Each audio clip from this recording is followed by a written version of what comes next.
They should be able to hear us now. Oh, let me edit this episode number. I gotta rename some shit still too.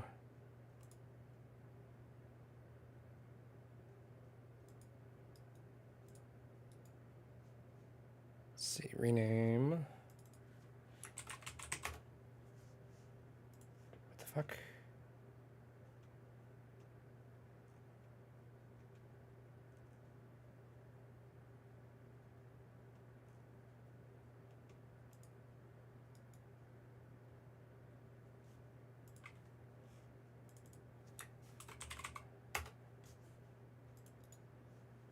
And then I don't know why it keeps fucking up my settings on here, which is getting really annoying. We'll figure it out.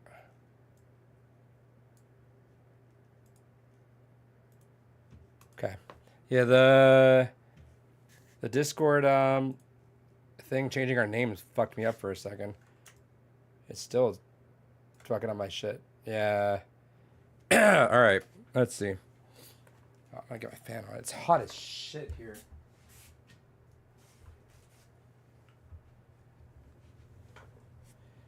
Oh.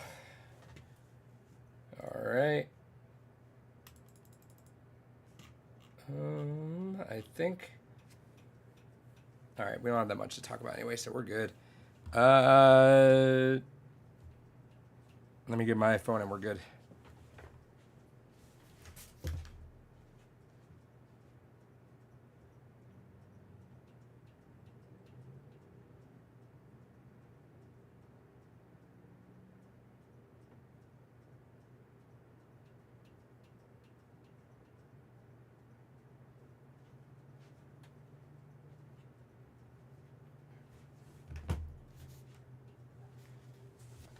All right.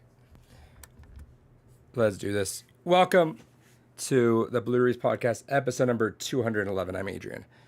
David's here. We're going to do the opposite of last week. Instead of having our longest episode, we're going to have hopefully a shortest episode, if not on the shorter end. Could you imagine? I would totally do that. That'd be funny.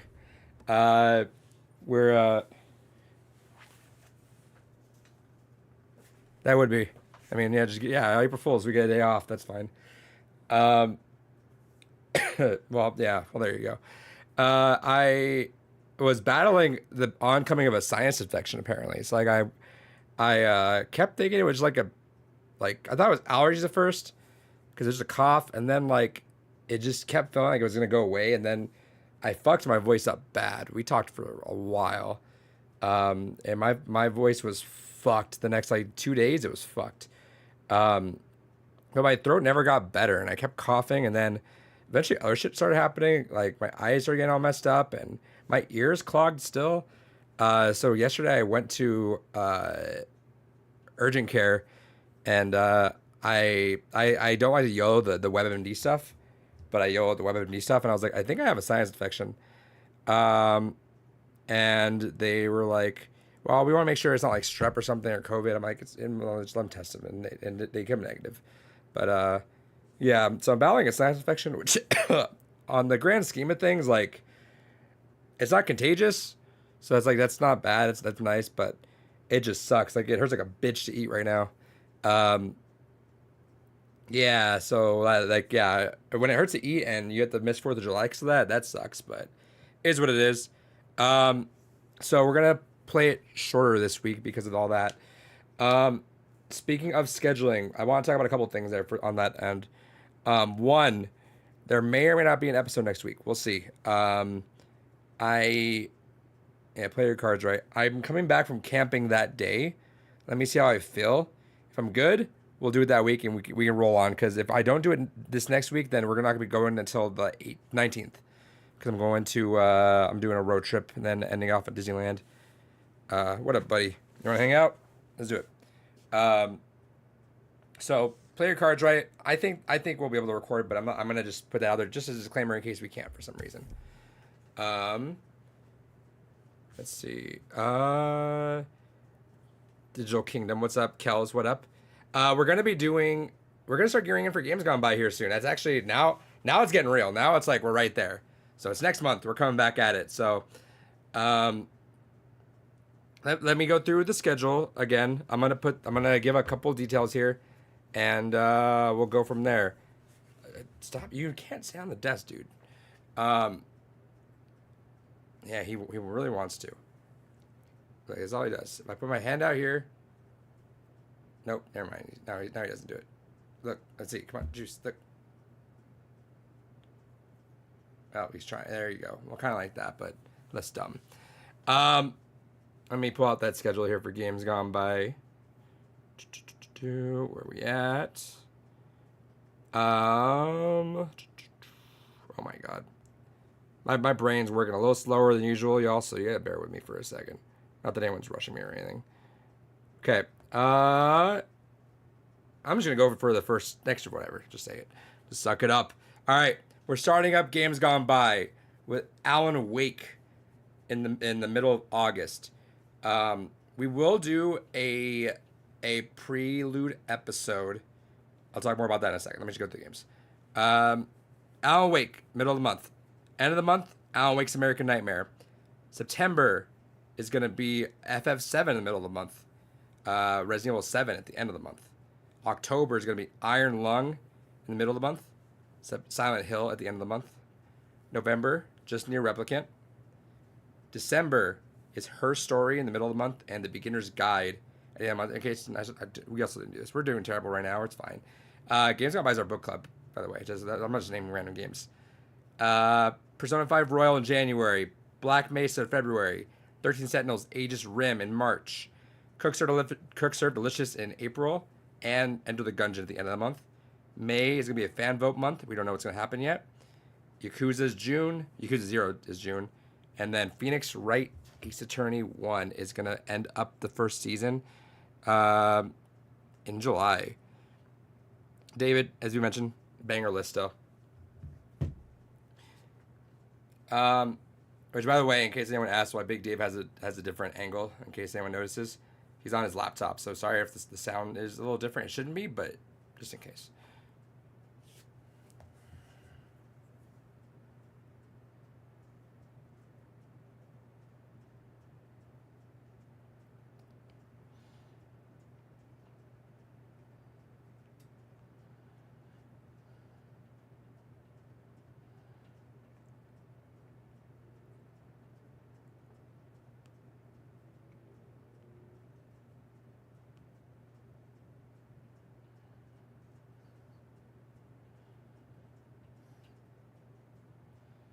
Yeah, so yeah, you get that nice little angle of Big Dave there. Is his mic muted? I can hear it. Oh, try it again? I'm talking. Oh, there you go. This is a fucking clusterfuck of an episode. Hell yeah, best episode There was ever. just some silence there. My bad. Yeah, All right, so quick TLDR, the TLDR for the chat. Didn't pay attention to when I was buying a server case for my gaming computer. Bought one that wasn't compatible with my gaming motherboard, so and I broke my other case that my computer was in. So I'm having to wait for another case to come in to put my computer into. So that's why I'm on the laptop now. I love that it's gotten to a point where people just see you on the podcast. They don't say anything until like a while. It's like, oh wait, no, he is speaking. All right, hold up. So big shout outs there. Let's talk Games Gone By for a second, because there's been a couple new things, or rather some stuff I want to mention. One, we'll do a prelude episode. That means we'll talk about what the show is, kind of give you an idea of our format, and kind of put the call out there in case anyone... Are you going to jump or not? Thank you. And put a call out there in case anyone wants to jump on for an episode, which we're still taking. If anyone wants to hop on for any episodes, message me or Big Dave there on Twitter, and we'll get back to you on that. So, here's how it's going to work, because we have a couple things we discovered. We're going to not... The past Games Gone By episodes are still going to go on the channel. They're going to get still uploaded weekly, re-uploaded weekly. They're going to come off my channel at that point, because I don't want to like lock anyone out of an episode if they like it. So I'll leave it on there. But it'll re-upload it, then it'll get unlisted on mine, so that way we're not footing the algorithm, because I think Gore also uploads some of them, so we're not gonna do that. But they will not be on the official new Games Gone By feed. That way, if you subscribe on there, it'll be all just the new episodes. Now, I went through and tracked as many of the episodes as I could. Keyword you'll hear in a second. For weeklies, and we should be able to have an episode every single week until next August or September. So we're good for a full year on just episodes by re-uploading and stuff like that. So the channel should be popping. The issue is I did not know YouTube deletes live streams after 2 years. I didn't know that was a thing. If I'm wrong, please someone tell me and see where I can find some of these streams. But we had this issue. Remember we were looking for that? We went, me and Outback, we were looking for your Christmas Spirit episode, and we could not find that, and that's why. So YouTube purges them, which makes no sense to me. Like, you literally leave every video up. Why are they getting purged? So live stream is gone. Obviously, they're not on Twitch, and I looked at my backups. Unless they're on a different backup that I just don't remember having, which it might. There's like a 5% chance maybe. There's a chunk of episodes that are just gone, which sucks. Yeah, because I unfortunately only had the backups up to episode 13 for Games Gone By. Yeah, because I was like, between you and Chris, we'll have them all anyways. So yeah, and I just assumed that YouTube was like, yeah, YouTube's kind of forever, for better or worse. So it's like, yeah, I'm fine. I stopped backing up because I'm like, why do I need just to waste hard drive space if they're uploaded, whatever. Well, now let's be super honest. Let's be super honest though. I think those episodes were a bit mid. Like towards the end of the podcast, when I got more busy and I could tell like the energy and the tiredness kind of just like the energy sucked down. Everyone kind of just got a little more tired and didn't want to keep doing it. I'd say the quality of episodes towards the last half of, I could say the last like 8 or 9 episodes were kind of just eh. Yeah, there were definitely a few episodes that didn't get their due justice. BioShock because of the tech issues we ran into. Portal 2 because of all the shenanigans involved with that. 999 because David fucking hates time. I still will date 999 even if we replay it for some reason. But so, a lot of those episodes are gone. But here's actually David just kind of touched on what is an idea that we're gonna have that won't. We don't know. I'm not gonna make promises right away. It's gonna happen. This is gonna happen. When, we'll figure out. But what we're gonna do is it's gonna be called Rewind. We're gonna go back and replay a game that we did. So essentially, you get to play it, like go back to it, revisit it. This could be for a few reasons. Maybe we think that it didn't get a fair shake by us because like BioShock is a game I want to go back to, but I had tech issues, so it's like maybe I'm gonna go revisit that, see how I feel about that. Barkley, I thought it was a piece of shit, but I'll go back to it now that I can rephrase it in my mind, and maybe I play it on a device that wasn't the PC right now, so it's like that seems like it'd be a fun game to slap on the Steam Deck or even put it on something else too, right? So I think that something where if you're not bound to having to play in a physical area. I already hated playing PC for sure back then. Having to play a game I already didn't want to really play on the PC, like it would just double whammy on that. Kind of like Nostalgia Week, kind of. It'll be Games Gone By. Yeah. It just kind of gives us an excuse to play a game again, and it's gonna not necessarily be just a reason to revisit a game that we didn't think anything good of. It could be a game that we've just been wanting to replay. It could be a game that is of relevance. So Silent Hill 2, there'll be another episode when Silent Hill 2 Remake comes out. We're going back to Silent Hill 2 on our OG, and we'll talk about it more then, and we'll probably compare it and see how that goes. So, and also it gives us a chance to go over games that may have had new updates, like we talked about Doki Doki Literature Club. That got the Doki Doki Plus version there a little while after we did that episode. So that gives us a chance where if we wanted to do that game again, to go through all the new content as well. Yeah, so it's essentially a reason for us to go back to it. looking back from all this, I don't see this happening soon because we have a really stacked list of games. But David is planning on doing some of those, like Doki Doki. You were planning on, and what was the other one? Edith Finch. Oh, Edith Finch was the other one. So the fiance and I for our podcast, which will be getting that spun up again here. Hopefully, knock on wood, this weekend. Were 2 games that we were going to go revisit for our podcast as well. So there's a good chance that we'll get a rewind. I'm not gonna say this. I'll say this: rewind will be bonus episodes that will never be scheduled episodes. Maybe there's. I don't want to put pressure on it. If there's a game we're filming, let's just do it. Otherwise, I don't want to make it seem like we have to replay an old game because at that point we just don't have time. Let's do it if we want to, and make it a thing. Otherwise, no big thing about it. So we got Games Gone By proper. Games Gone By, which will be the vault, and that's gonna be still uploaded, but it'll be not on a feed or anything. But there's old episodes, and then Rewind, which will be on the official feed though. Also, real quick, I'll address Chadbox here. You're like the 7th person to ask, not in a bad way. But I'm just saying this is, I think, the 7th time now we've brought this up. But TLDR for you, homie, is that Gorgeous disappeared on us. There's no ill will, at least on our side. We don't know if we did anything wrong. But homie just stopped responding to us a couple months ago.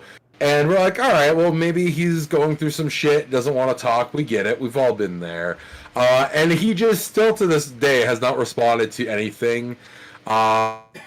We would gladly have him on for Games Gone By again, or would gladly loop him in for a couple episodes as well here and there. But it's kind of one of those things that every attempt to talk to him has resulted in him ignoring us. I think a couple of people have mentioned that they've gone and asked him what's going on, but I don't think anyone's actually followed up on if he replied to them or not. But yeah, really, if you want to know why he's not here, you have to ask him. We haven't followed or anything on there, so I mean, like that's kind of the internet way of seeing if anything happened is if you guys unfollow each other. I don't know. I'm still there. I'm pretty sure I'm still a mod in his life stuff too. So I don't know. We're kind of respecting whatever he needs to do. So if he needs to take time away and just kind of disconnect from everything, that's fine. But also we're not gonna keep prying. I don't know. Not trying to make it like personal drama or anything. It's like do what you gotta do. I was gonna reach out one last time and offered him to come back on some of these rewind episodes because I know there were some episodes that I put on here like Enslaved. Chris loves Enslaved. There was like Portal, like stuff like that. I wanted to see if he wanted to come right back in and just like him too. Also, if he wants to come back on a regular episode, he's fine too. Doesn't have obligations. Only so far, only me and David are the ones that are committing ourselves to do every game because we've curated every game. So if he ever want to do it, he's down to come down for whatever game he wants. Because I mean, I feel like the audience is stupid. He definitely didn't want to do a lot of those Games Gone By episodes, and he's very much a play the games that come out, play everything. So whenever there was a game that he just wasn't interested in, he definitely didn't want to do it. And I think that goes for all of us too. I think if there was a game that we're just not in the mood for. It kind of stalled. It stunted the episode, which was unfortunate, right? When you have one really excited person, and then one not, or two not sometimes too. It kind of hampered the thing. So that's kind of what we're mitigating it. But again, it's like if anyone wants to come back, hop on, including Chris, he's totally welcome to. Homie's banging out those things, and big shout outs to Gore right now. Actually, the creative director of Beyond Good and Evil 2, I believe, just passed away just like half an hour ago. I'm sure that would have put a hamper on things too. But yeah, so that is what it is. Not really any like big fallout or anything. It's just like I think you just need space, which is fine. But yeah, no worries. Like anyway, we're pretty transparent. I'll admit we weren't transparent at the beginning because we were kind of confused and we didn't want to like. Yeah, we had no idea what was going on, so it was like, all right. We didn't want to make it a thing in case something was going on, but I think enough time has passed that I don't mind being honest because it seems like that is the thing, right? And it's not like there's anything disparaging to say, or again, we are just as confused. We're just assuming that homie just needed a break. Like, all right, cool, you do you. Yeah, I mean, we are 200 episodes. I think it was Kel's or at Backy, someone mentioned that they wish he made episode 200. I was like, I wish he made it to 202. I was like, if he just said, hey, this is my last episode and I'm kind of done with this, it'd be like, all right, let's do a big blowout episode. That'd been fun. Yeah.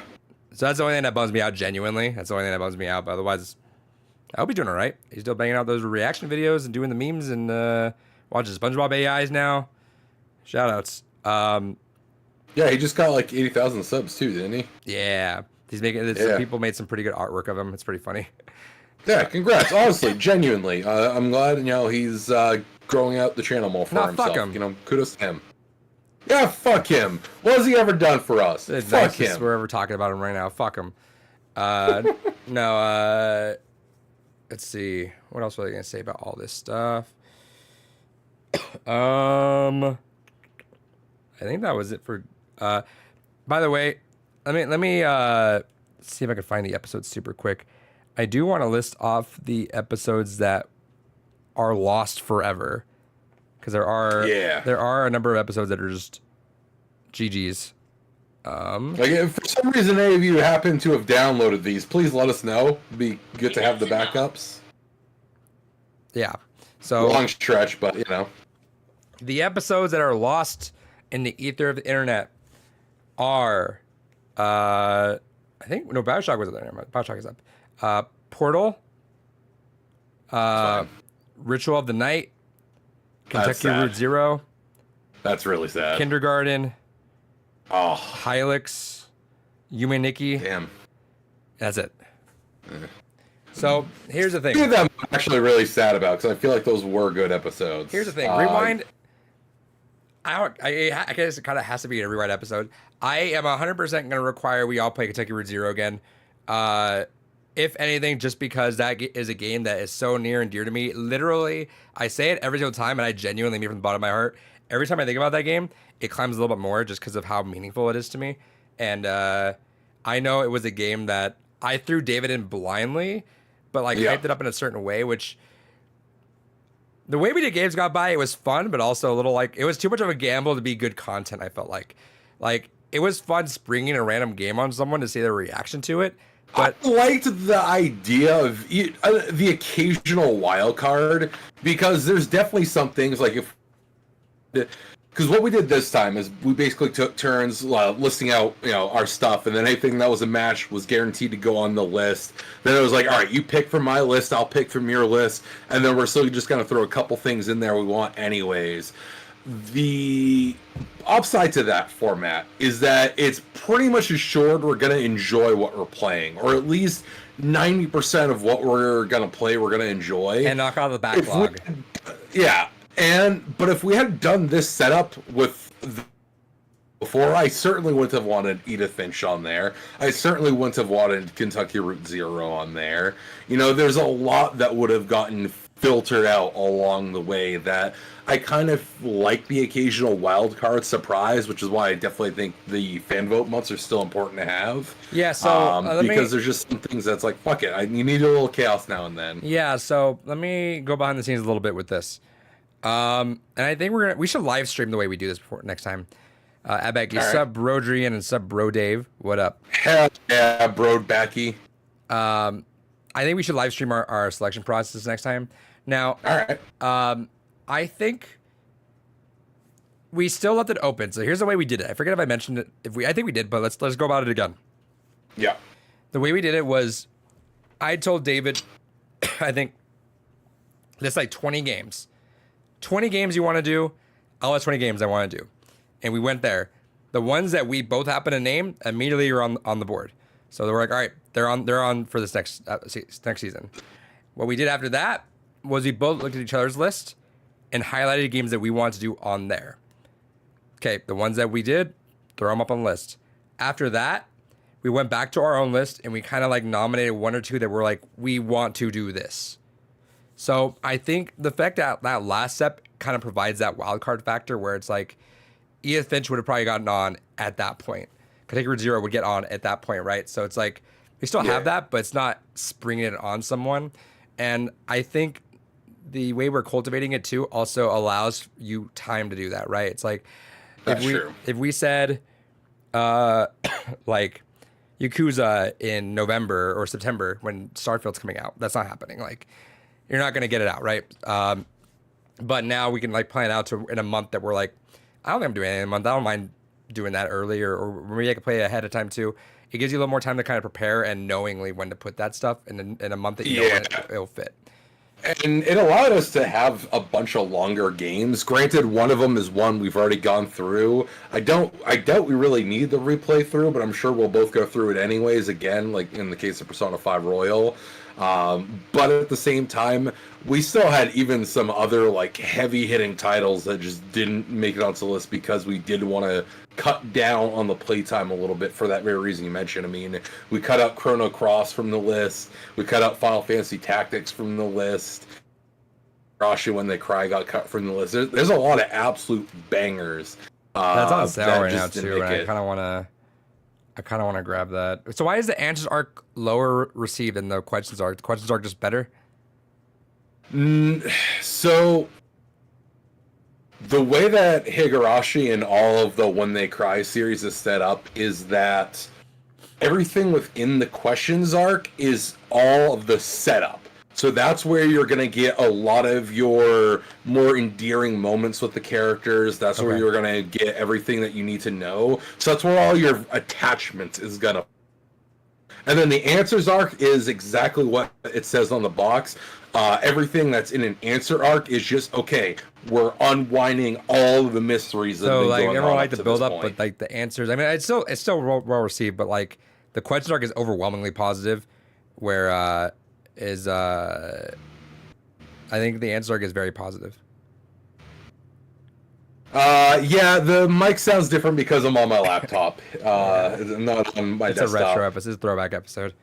Exactly. So I still have a list. We'll see. Yeah, to enhance. We still have a list of all these games, and I'm looking at some of these games. Some of these games are like stuff that I would still very much like to pop out and still do. Like, let me see. What was on your list? What was the one that kind of like I really wanted to do, but we just didn't? I think would have been fun. Catherine would have been fun. You had Catherine on your list. Time Splitters would have been fun. I think that would have been a really cool one to go back to. You get Clive Barker's Jericho on there. Got through the occasional weird shit in, you know? Yeah, Deadly Premonition. Like there's that was on David's list. On mine, some of the ones I wanted to go through. Octopath Traveler we had on there.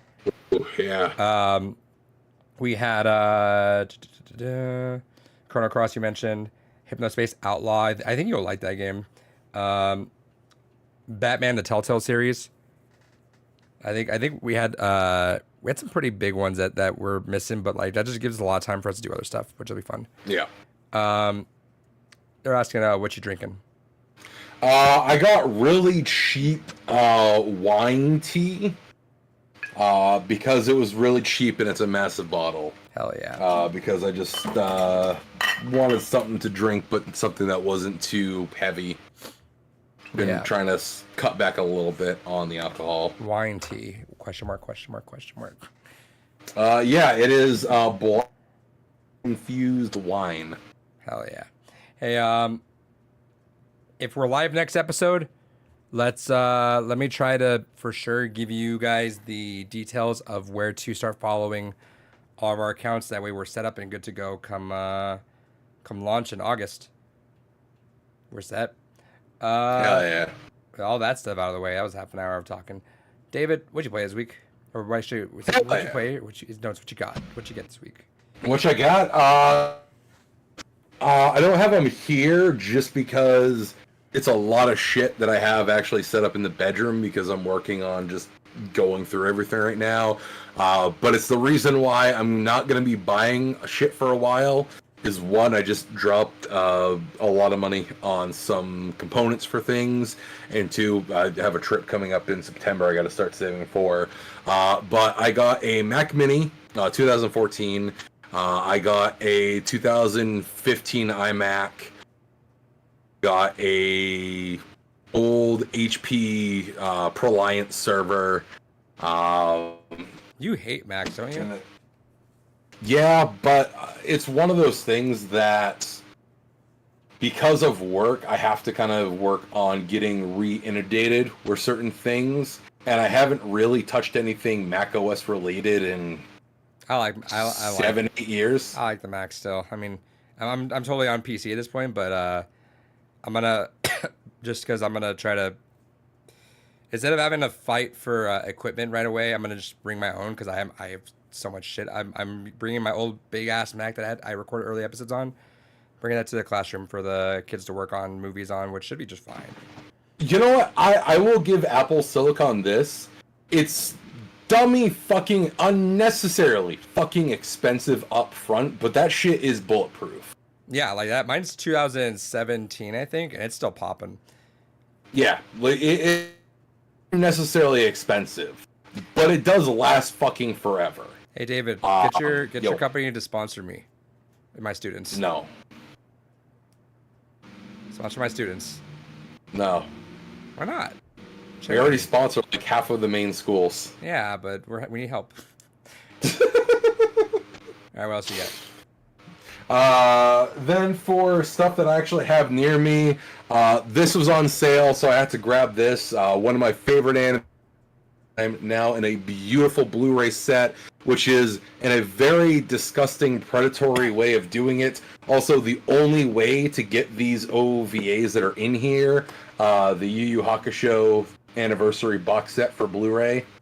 I hate that this is the only way you can get the newer OVAs that they recently did. Absolutely despise that. That's kind of shitty.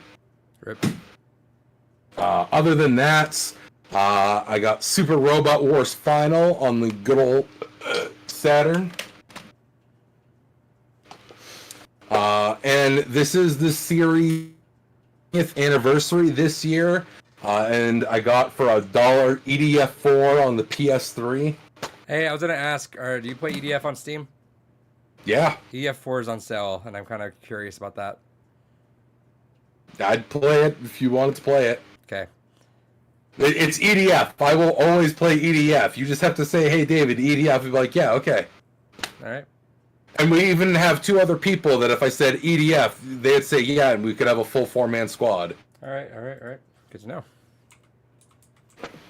And lastly, I managed to get this for dirt cheap. I was not expecting it to get it for as little as I did, especially because PC FX games are dummy expensive. But I did get this. I don't remember. I think trying to remember what the actual English translation for this game is called. But I think it's something like Romance or some bullshit like that. It's a fucking visual novel dating simulator on the PC FX, but it's because there's only like 50 games on the platform. Because it sold very poorly, it goes for usually high values for even the unplayable games in English. So I snagged that for dirt cheap while I could. And that is it.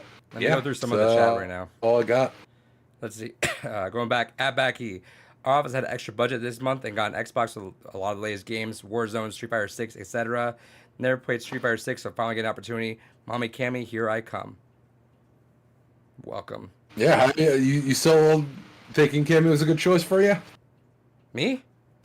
Yeah. We'll talk about that in a second. All right. Let's see. Chat box. So August is Final Fantasy 7. I really want to play along with you. Right on. Come on Hell in. yeah. Yep. It's September. Just play along with us. In Fucking September. talk with us, coward. September. Yeah, September. Play with us, coward. Yeah. If you want to hop on an episode too, talk to me. Message me. We're totally happy to have that. At Backy, if David was a computer, he would be a Mac. That's unfortunate. Absolutely not. I am a Linux diehard. Chat box. I always wonder what the hell is an OVA. OVA is short for original video animation. It doesn't have a distinct rhyme or how it's made per se. Usually it's exemplified by a kind of smaller budget run of a series, something that could be quantified as like a mini series, so usually at least like 2 to 6 episodes. The original Tenchi Muyo series is considered each season is an OVA, despite the fact that it's like 5 seasons long. Each season is an OVA, so it kind of gets into that weird territory that you can't even say it's just a one-off because you can keep adding to it. But typically, if it's a series length where it's like 2 to 6-ish episodes, that's an OVA in most cases. Nice. Becky, damn the whole bottle. David's most ethnic person I know. True. All right. Let's see. I am less than 1% God's favored children, so. All right, gentlemen. David, I mean, I got it. You got it! We did it. Oh, shit! We did it. It hurt. That trade hurt. Did you get the handy? Did you throw in the handy? Did No, that help? I just traded what I had, and then it was like extra like $100 on top, which sucks, but it is what it is. What'd you end up sacrificing? All the games I had. They couldn't price some of them. Some of them were weird. Like Link to the Past, for whatever reason, is so weird. Sometimes it sells for $100 complete. Sometimes it sells for $300 complete. Yeah. I don't, Something like that. That's probably honestly like the weird auctions that I get where sometimes I just no one's paying attention to the auction. Yeah, so they couldn't price that like super, like they gave me $150 for it, which is fine. But yeah, the Breath of Fire is mostly the one that I felt bad about because that was a really nice copy. And I never even opened it too, so they're like, is everything in it? I was like, I don't know, you're gonna open it for the first time, so I hope. But it was like the guy that I got it from kept it in fucking like pristine condition. So that sucked. And then Mega Man and Mega Man in Battle, that one Rockman in Battle, that one hurt to get rid of. Resident Evil 4, I'll get a Resident Evil 4 again. That's fine. But yeah, I did it. Feels good. It felt good getting that out there. But now I'm like, I got 2 more now. That should have been 1 more. It should have been. You're so close. Should have been down a Cubivore. Get back to me about fucking finally going to his family's place to check. You could be 1 more closer. If you weren't just saying you were saving for a trip in September, I was gonna ask you for a big favor. That was probably more than you could do after the podcast. But because you're saving, I'll still show you afterwards. But because I'm doing something right now. But yeah, there's 2 more left, which is unfortunate. It should have been Cubivore. I'll phrase it this way. I like to save in the ways that I do. I have plenty. I'm not hurting. I have plenty in savings that, depending what it is. But yeah, we'll talk about it later. But I'm down to 2 more big boys, as far as I know, unless GameCube games, because the GameCube games are fucking weird. Yeah, unless it's a YouTuber that's like, this is an unmarked gem that you have no idea. Look right now because I just gave myself so much anxiety over that. Realize that Doshin the Giant is now a must-have. Disney Sports Basketball is so weird because complete, it's so much, but no one has it complete, which is fucking weird. I don't give a shit. I don't give a fuck. Give me the game and give me the case. It's all I want. I don't need the manual. Like, it'd be cool to have it, sure, because I'm trying to keep like all manuals in the collection too. But at this point, I'm not gonna pay. Like, it says like a loose copy of Disney Sports goes for $225. Complete complete came for $1,000. I refuse to pay $750 for a fucking manual. Like, that's just not happening. No, 100%. I've kind of hit that point too, where honestly, it just has to look good on the shelf. Like, as long as it is in its original case, I kind of don't care anymore. That's about where I'm at. Like, Gotcha Force doesn't have a manual. Will I look for a manual? Yeah, I always look for manuals. But if it's like, if it goes over like $100, no. Because at that point, the manual is just to help secure the resale value. Yeah, so I was gonna say, is the only way I'll pay up a good amount for the manual is if it makes up for it in the value of the game. So I'll pay $100. I'll pay $200 for a manual if it means like my $300 game goes to $700, right? So it's like, sure, I'll do that, but I don't like doing it. Let's see. If I can find a manual for my copy of Persona 2 Eternal Punishment, that would bring it up from $200 to $400. Yeah. Okay. Damn, some of these games just went up to fucking $200 now.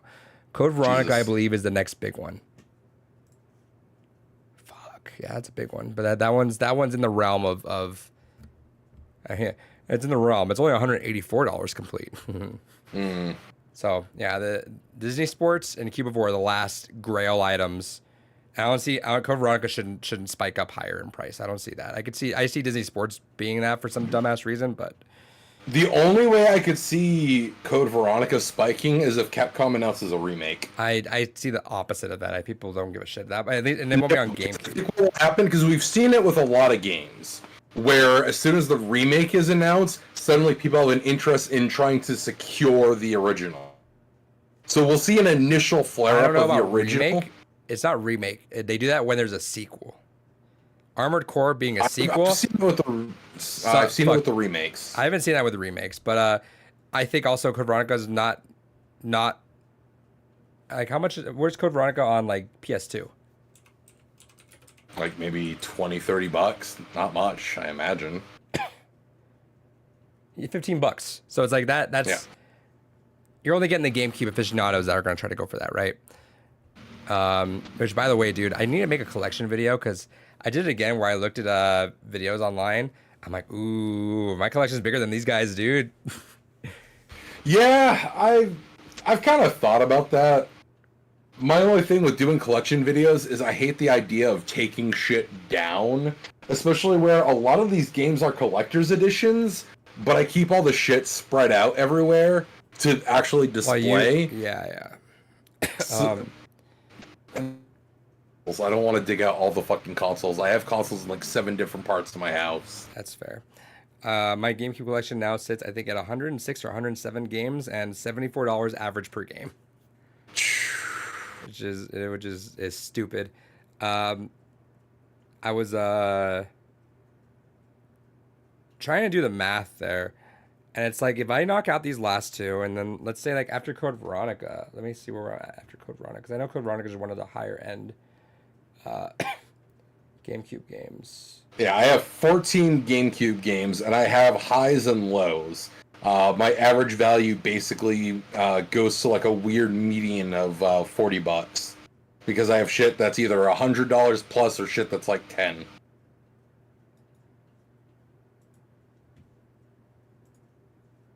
Yeah, I think after Code Veronica, my next rare game is Zatch Bell, which I don't even know that game, but whatever. At that point, we're just trickling down, and unfortunately, like those games spiked up too, because I know like as of I think like a year and a half or 2 years ago. Let me check. And see, this is where I'll admit I kind of have a slight I don't want to phrase it as an advantage, but I mean that's kind of one of those things where I don't care about just collecting the cheaper Japanese copies for a lot of things. Like in the case of Zatch Bell, it's a fighting game. I don't give a fuck. I'm gonna want it in my collection, but I'm just gonna pay $10 for a copy. I'm not gonna go out and get a fucking US copy. That's like 64 games. People will do that for 64 games. We're just like, yeah, fuck it, I'll just buy it. But I'm in too deep. I'm not doing that. You're in too deep, and that's why I was phrasing as like I have an advantage, but I don't want to. Well, you do have an advantage because you're collecting for something that's not heinously shit expensive. If I wasn't already like GameCube collecting now, no one should just start. No one should start doing it now. No, absolutely not. At this point, you're either in or you're not. Like that. If you genuinely want an original GameCube experience, get yourself the cheapest fucking GameCube that has one of the double ports in the back. You can usually get them for $20 to $30. If you wanted to even save yourself a couple bucks, explicitly more look expensive now too. Especially the orange ones. But get yourself one with a broken disk drive. Save yourself a couple bucks. You could probably even find them for free if they have a broken disk drive, and then go out and buy an optical disc emulator. And then there you go. Play all of the games off the SD card. You're playing it all on original hardware. Just you don't have to go and pay the price of the games. Otherwise, honestly, GameCube emulation is probably one of the best emulated consoles. Dolphin is one of the straight up best fucking emulators out there. If it wasn't for the fact that I do just genuinely enjoy an original experience, I'd 100% do Dolphin. But because I do like that authentic experience, that's why I have my GameCube rigged up the way I do. But I would never... Honestly, in general, I can't think of many consoles other than Xbox Original Xbox, Xbox 360, Xbox One, 100%. Go fucking hog wild collecting for those. PS4s, you can still get a lot of good gems for dirt cheap for right it now. genuinely sucks how inaccessible game collecting is now. Because game collecting, like as of like 10 years ago, was totally a really open and fun thing for people to do, right? Like you could just do it. I think like 8 years ago, I passed up getting Cube of War for 150. Right? Yeah. Like that, and that was the grail. That was the grail of GameCube back then.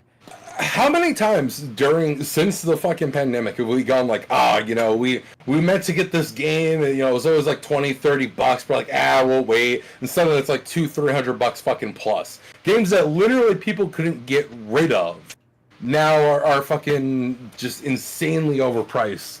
And for no fucking reason. Right, and it's unfortunate because that was one of the things that you could have own and be really proud of. And I know a lot of high profile collectors dipped out because it's not fun anymore because now you have to like really hunt and it's a lot of money, and that's the fun of it for a lot of people was just like you stumble across it at a GameStop randomly, you find it at a yard sale for $2, you eBay auction randomly, just stumbled it was like, oh cool, this is a game you really wanted, got it for a couple bucks, it's in your collection forever now. That was the fun part for a lot of people, but it's just a massive investment for no reason because all this stuff is you can find it other places, you can play other places. Yeah. So I think that's the controversial take for the day. Don't get into game collecting. No, like that's not even controversial. If you're not already in it, just don't do it. Or just do the stuff that you really. No, never mind. I was even NES games are just kind of fucked up too. They're not bad. No, they're so fucked up. They're not bad, but like you're gonna pay like $30 for Mario. Like, no, you shouldn't do that. No. Let's see, chat. It's sad that we celebrate. It's sad we celebrate July 4th, but we don't have a Big Dave Day as a federal holiday. Get your priorities right, America. I agree. Yeah, America. Oh, you know what? I have a picture to show you, David. Hold on.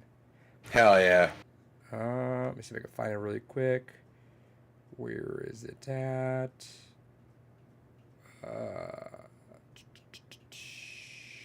Oh yeah, there we go. I saw a good license plate while I was out in Reno. Good shit. Let's see if you could read that.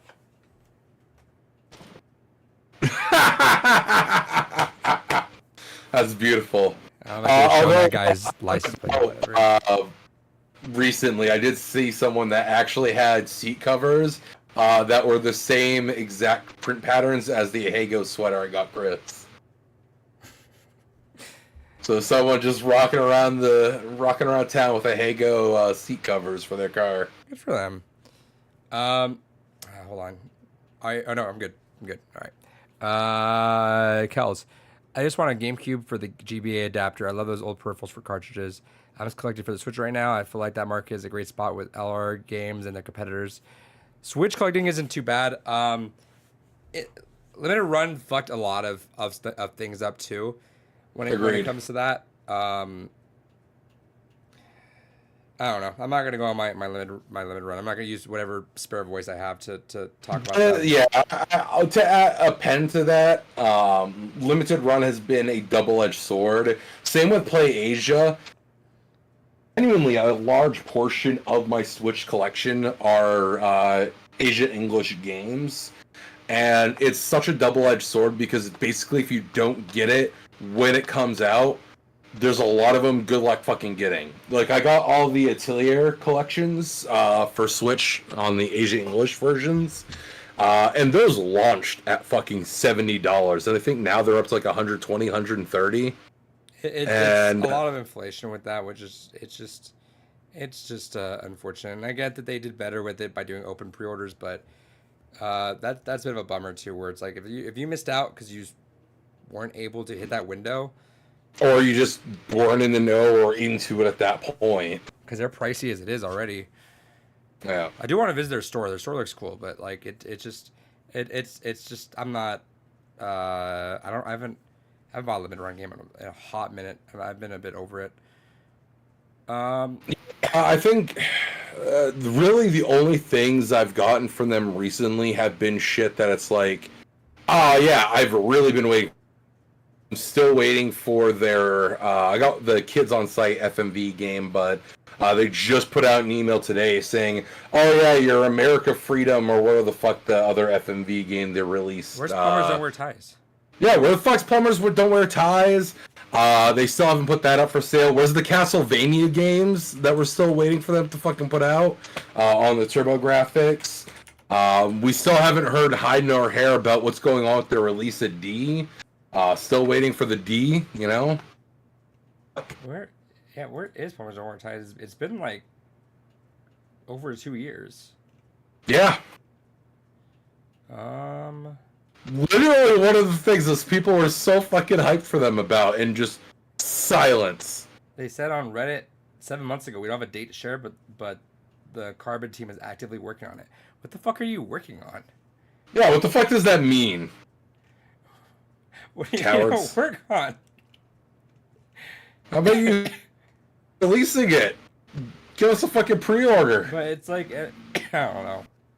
Work Whatever. on these nuts, maybe. All right. David, what'd you play? Yo. Oh, yeah. No, I'll say it in a second, actually. All right. I have been playing more Higurashi When They Cry. I'm on the last question arc for the last questions chapter for Higurashi. It's the shortest one. I'm already almost done it, and I'm like 2.5-ish hours in. This time, if you go and look at my Steam library, I have a super inflated playtime on a couple of the Higurashi games. One of them I have like almost 40 hours on. And it's because while playing on my Steam Deck, I have a bad habit of just laying it down and forgetting about it. So I did that a lot in Higurashi Chapter 3, where I just go ahead, put it down, and just completely fucking... I'm trying not to do that with this one, so I can actually see what my fucking read time is for this. I think I'm at like 2.5 hours in, and I'm almost done the story. Nice. But no, and again, as we mentioned earlier, that's one that almost would have been part of this. But it's interesting re-going through a lot of this, because I haven't gone through this story since the original anime release, which is how I first kind of came into all of this. Visual novels are long, too. Higurashi is about 90 to 100-ish hours to go through, depending your read speed. It's a long sit, but it's definitely one that once you get over the initial repetition of it, it really just it fucking hits so goddamn hard, because there is a lot of repetition to the storytelling, but it plays into a lot of factors to set you into a false sense of security. You'll either understand what it's trying to do and you'll applaud it for it, or you'll just hate it and not want to deal with it. And definitely with Chapter 3, I was starting to get that point where I'm just like, okay, I see the repetition, I know why you're doing it. The anime speedruns a lot of stuff, but actually going through the entirety of the visual novel like this for the first time a year is really interesting to go through. And especially because this particular version of Higurashi is interesting. Over the years, there's been a lot of versions of Higurashi When They Cry, some a bit more interactive than others, like the ones on PS2 and DS had actual like routes and elements to it, like kind of like 999, where you actually have to make choices along the way. What this one does is it puts you on the most direct route for the story. But it's interesting because there is a break in this one. I'm not going to spoil anything too deep, but this one is interesting because if you go through this version called How, chapters 1 through the first half of 4, it's just straight reading. And then there's a point that you hit in 4 where you're actually given choices to do things. And it's because if you pay attention to the context clues of what's going on earlier in chapter 4, realize that there's a lot of fourth wall immersion breaking, and a lot of what's being presented as a story is less about presenting the story and more about talking to you as a reader. And it's really interesting because if you didn't catch on to it really doing that before, it's that moment that really just sets in stone what's fucking going on and what it's trying to actually convey. Yeah, like I said, it's not really a huge spoiler, but it's just a really neat thing. Yeah, no, say less. I'll grab it during the Steam sale before the Steam sale ends. It's like less than $30 for the whole thing, which I'm assuming is not bad, especially if it's 90 hours.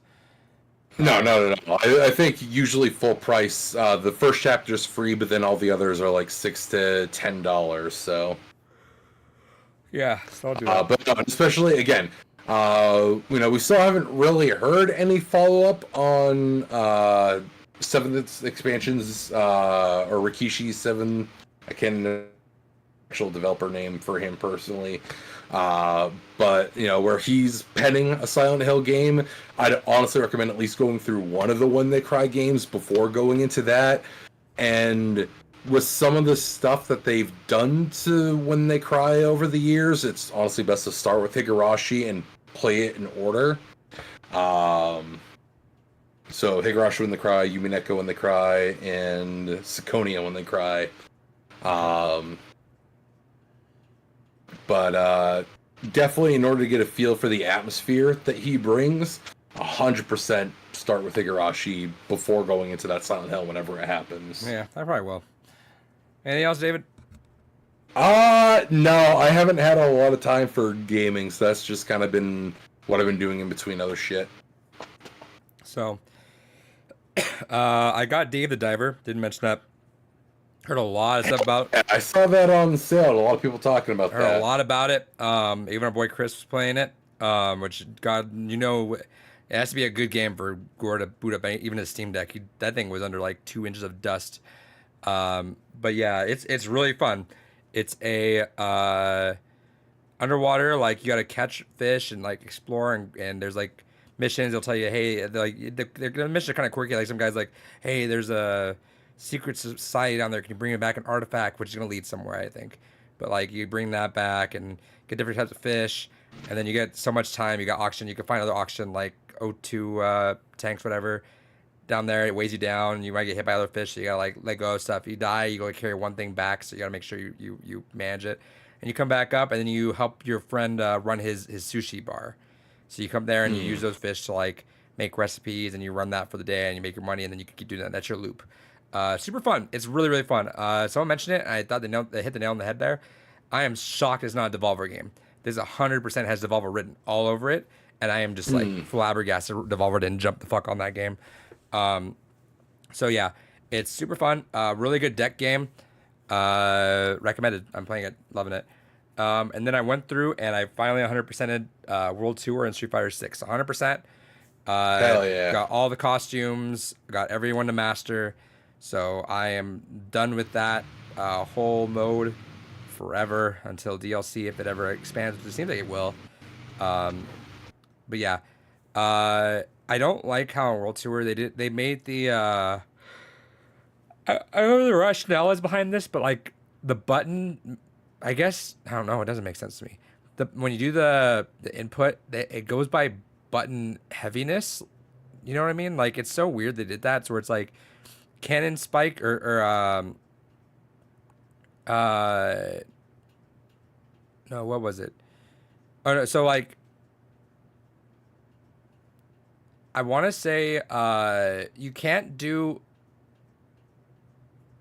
some things, so you can't do like similar inputs with the punch or a kick. So for example, right. you can't do all of Cammy's moveset as a character. Yeah. Which doesn't make sense to me. Like that's just weird. Like I don't understand what the limitation was behind that. Where I can't use Spiral Arrow and I can't use Hooligan Kick in the same moveset. Because they both do curl circle, even though one uses kick and one uses punch. That I thought was dumb because there was a lot of time. Well, I either take a fireball or I take a forward approaching special. Or maybe they And I just feel wanted like that to happen. that was why, is for the balance of that. They wanted to make it sure everyone's was like an actual custom character besides not just a whole like pre-built character. But who the fuck cares? It's a custom character. So that was always Sure, because that is a quasi-competitive mode, is the avatar battles. yeah, but like if someone wants to hinge on that, cool. I mean, I feel like just like someone wants to hinge on all of Cammy's move, someone is gonna have a projectile and Cammy's moveset, or someone's gonna have a grapple and Cammy's moveset too, right? It's so you're still gonna have some mix-ups, which is cool, but like I don't know, that was weird. But now that I'm done with that, I feel like I'm getting better with my inputs. There's times where it's like my brain sort of like offsets, so it's like I feel like I'm pushing it, but I miss input like 17 times in a row, and I'm like, oh wait, hold on. Then you gotta quarter circle and then input. Like go get that there. I'm not able to do cancels. I want you next time you play, do Cammy's. If you can get through all of Cammy's beginner trials, tell me how, because like I am on that last one, and I cannot. It is drive impact to heavy punch to heavy spiral arrow to light cannon spike. And I cannot get the heavy punch into spiral arrow because that's a canceled. It's so dumb. I know it's a matter of just like inputting it immediately, but I'm either too fast, so I literally cannot hit that middle part, which is frustrating me, and I cannot play ranked anymore because at this point I play neutral fine. I'm getting fucked on combos though now. Now it's where I figured where it would eventually land. Whereas like I can beat someone in the neutral game, but if they get one opening on me, it's combo city and I die. Which in theory, once I get the combos down, I'm fine again. I'll climb back up, but like I cannot get the combos down. So from here on out, all Street Fighter streams, which I'll probably have one tomorrow, assuming I'm feeling better. I'm gonna just it's training, it's lab time. Like I'm gonna stick in a lab. I'm gonna grind the fuck out of these combos because like getting those big heavy combos, that's how you win the game. And it's like I need to get those down. And I'll try every once in a while and do a casual match, but like it's getting disheartening when I'm like I'm doing all right, but just like seeing all these other players just bust out these combos, it bums me out because I'm like I need to get these down. But otherwise, I'm still enjoying the game a lot. It's so much fun. Chat box. Yeah, oh, go ahead. Okay. No, you're good. I was gonna say I want to put more time into it. My main rig being down, I don't want to just play on the fucking Steam Deck. That's not the same. No. But yeah, I want to try to carve out some more time. I'm a little bit less caring per se right now. Where obviously I'm not going to Evo this year. But I feel like next year, you should go to Evo next year. Evo being around the corner, I'll be more apt to care about putting in the time for it. We should do Evo next year because Evo next year we're Tekken 8, Mortal Kombat 1, Street Fighter 6. Oh my god, fucking stacked. I think that we should do Evo next year. That'd be fun. Oh, I would 100% be down. Yeah. Also, depending on what you're doing in Street Fighter, like I end up at some point I played it on my laptop. My laptop can run Street Fighter 6 still and 60, so I put that thing on my dining room table, just popped it on there, and just like kind of just brain dead did through some of the World Tour stuff as I watched like YouTube too, which was fun. I should put more RAM on the laptop, and this laptop, that's what's holding me back is I only have I think like 6 gigs of RAM in this laptop. I can upgrade it to 32, so I just haven't wanted to throw money at doing it, but it does a couple things extra that the Steam Deck can't. Yeah. Chat box, best way you would recommend to play FF7? Play one of the remastered versions on Xbox, PlayStation, or Switch. They I'd say if you really care about certain things, I'd say Steam is the way to go because of all the fan mods and everything that you can apply. Playing with the Reunion mod is phenomenal. They put a lot of effort into upscaling as many assets as possible to 4K, and fucking gorgeous with all of that applied. But if you don't really care about any of that per se, then yeah, I'd say playing it on one of the modern versions where they have built-in speed up mode is the way to go. Plus, the remaster versions have a better updated script because the original release on PS1 had a pretty jank script. Let me see something real quick.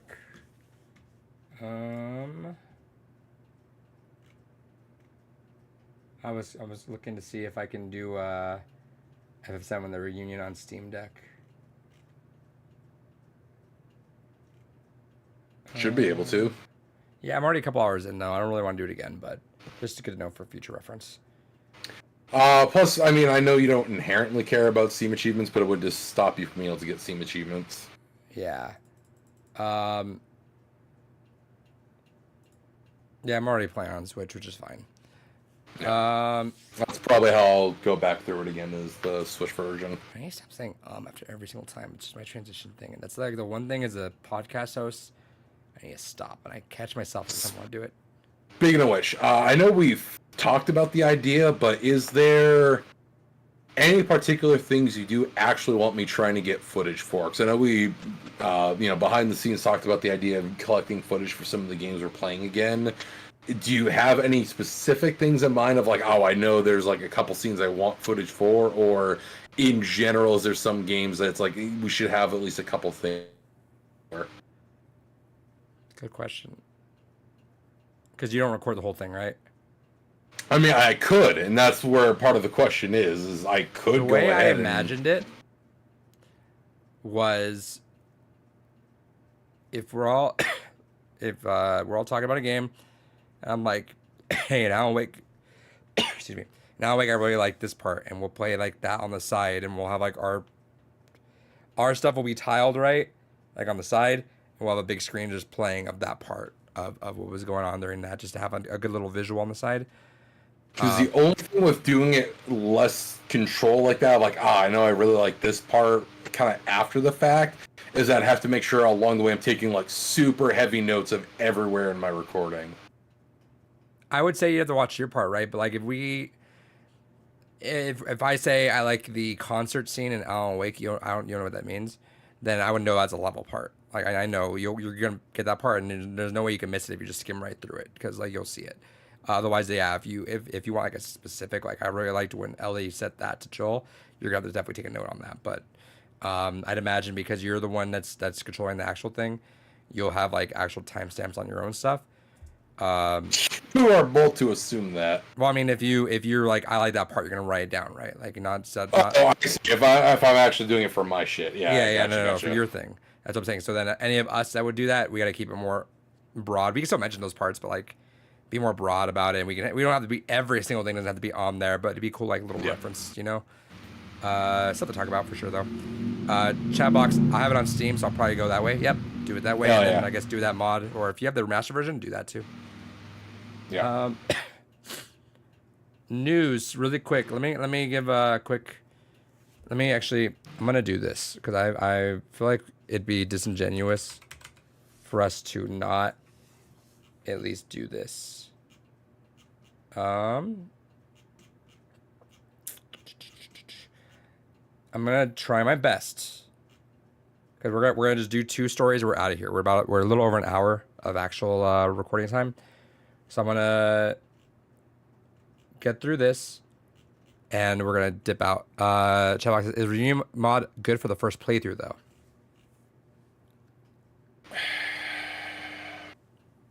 I think it's worth it if you're someone that really wants the best visuals possible. If you care and you're like, well, I know I'm an older game, just play it as is, but 90% of what the Reunion mod is for is just the visuals. But I'd say if you want the purest experience, air quotes, then just play the default one that's on Steam. And the default one's fine too. Don't feel like you're missing out. You have to mod it. You're good. Yeah. All right. David has one story. I'm gonna go through this because I think we need to.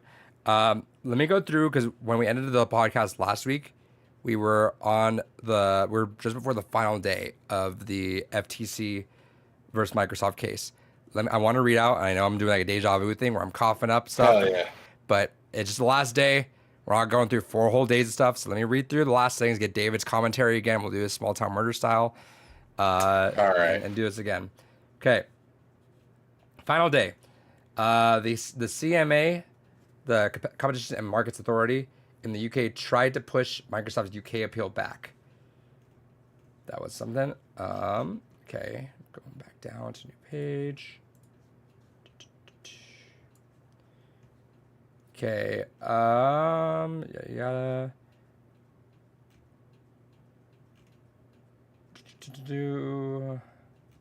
Talk about market share, but they're only really talking about the U.S. because they say it's just not reliable to look at other places for other markets. Yeah, fuck other markets. Let's see. There was a quote at some point. I forget if we talked about it, where it was they mentioned that someone mentioned that Microsoft has dump trucks of money. That might have came out like after the podcast.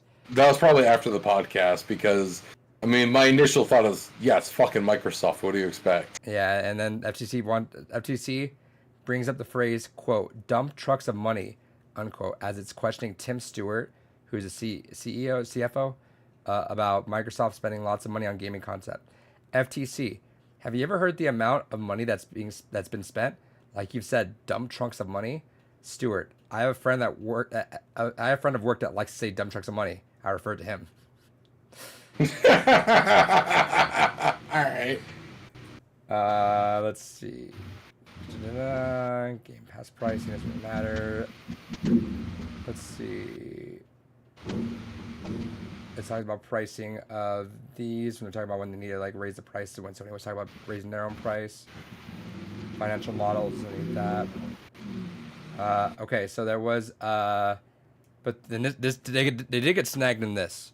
Bethesda content first, better, or best on Xbox. We're now hearing about a Jefferies investment meeting in November 2020 where Tim Stewart talks about not pulling Bethesda games, but the FTC reads aloud what he said.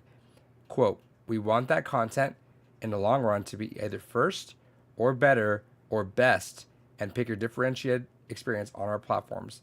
We will want Bethesda content to show up the best on our platforms, unquote. The FTC wants Stewart to explain first, better, and best. He says first could be like Starfield, and FTC says better could be like resolution, and then Stewart says, quote, resolution is one thing, frame rate is one thing. I was being pretty vague, unquote. Stewart argues that showing up a Game Pass could be a better experience, but Stewart also said that, quote, better could be showing up in resolution, unquote. He also said, quote, I suspect you'll continue to see us push for a first, better, or best approach on our platforms, unquote.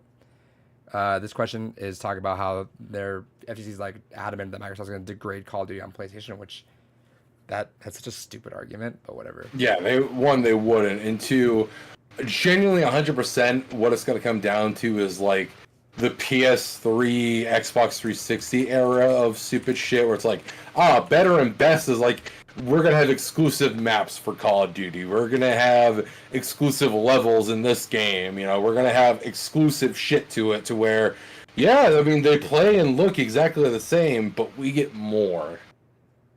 Remember, that stuff was kind of locked on Sony for a while, though. Remember? Like, because Arkham Asylum had a Joker exclusive. No, not even that. Not even that. There was some things. I believe Watch Dogs was one. I'm thinking like Devil May Cry, I want to say, but it could be something else, where there was like visual fidelity and stuff like that was locked on PS5. Yes, for Watch Dogs, what happened with the Watch Dogs is in order to make the PC version not look so vastly superior to the console releases, they went ahead and hindered the fidelity to a certain point. And then people found the setting that Ubisoft put in there. Stupid. Just because they couldn't make the consoles look so bad in comparison. Actually stupid. Okay. The FTC has just presented an email between Xbox CFO Tim Stewart and Xbox chief Phil Spencer, where Spencer says Stewart's investor talk about Bethesda, quote, sure did stir up a lot of stuff, unquote. Stewart responds, quote, wish we could come out and say we're taking Bethesda content all exclusive at this point. Spencer responded, though, saying, quote, we can't say that. Another email between Stuart and Matt Booty, Xbox Game Studio Chief, discusses the Bethesda game exclusive, yada yada. Email mentions Game Pass subscriber growth, yada yada.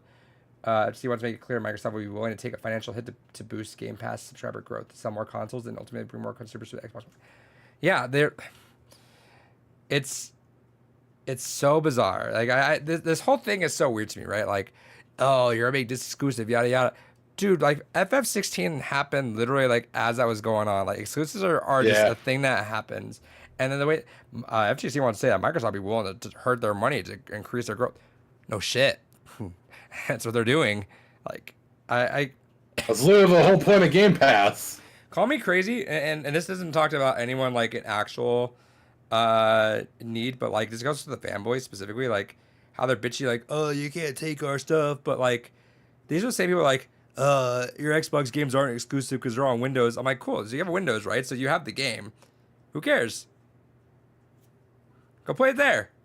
Or play cloud. What if you have options on there? You don't even need a fucking Xbox or a PC. Play it on your cloud. Be a fucking kid. Literally get Game Pass Ultimate. Fucking play it on cloud. Like that's what they say, right? They're like, oh, you don't need an Xbox. Okay, you don't need an Xbox, so why is everyone bitching?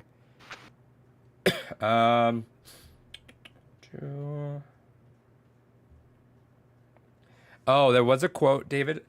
I didn't mention. I did remember afterwards. I believe it was. I think it was someone from this. I think it was Todd Howard mentioned it, or someone, where they were mad. They're re-releasing Skyrim again. They were upset that some games were going to be on multiple platforms, like Call of Duty, but Starfield wasn't, or Elder Scrolls potentially wasn't. He was upset because he's saying, why is Call of Duty get that pass, but we have to stay exclusive? Because it's a different game. Like, yeah, but there's. I get that. That sucks, because right, technically you're studying your own like your own fan base, but like that's Call of Duty is the best selling game every single year. Like you have to just. It's different. It's dumb different. Not to keep it multi-platform. Literally built. But that's where I'll admit I was wrong. I would have thought, considering how far along Starfield was in development, that it would have just stayed multi-platform because of the investment already in it. But there's no fucking way in hell that Elder Scrolls 6 will be exclusive. Right now, I think there's still a chance. I think they're gonna absolutely see, not. They're gonna see how Starfield does. If Starfield comes in, does what it needs to do. No, Starfield will tank first and foremost. I don't think so, dude. I don't think there really is that much hype for Starfield, genuinely. I don't know, man. It's literally still the same Elder Scrolls 5 engine that we've had for the last 15 fucking years. Yes, there is a vocal minority that is super because they'll just eat up anything but I really don't think there's actually that much hype for this game. I think you're overestimating how much people give a shit about that engine thing, dude. Normies don't give a fuck about anything, dude. They don't care. They don't care. Give them a game, slap from the creators of Elder Scrolls, give the hype.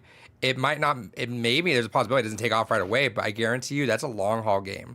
That's a game that's gonna be in just constantly growing.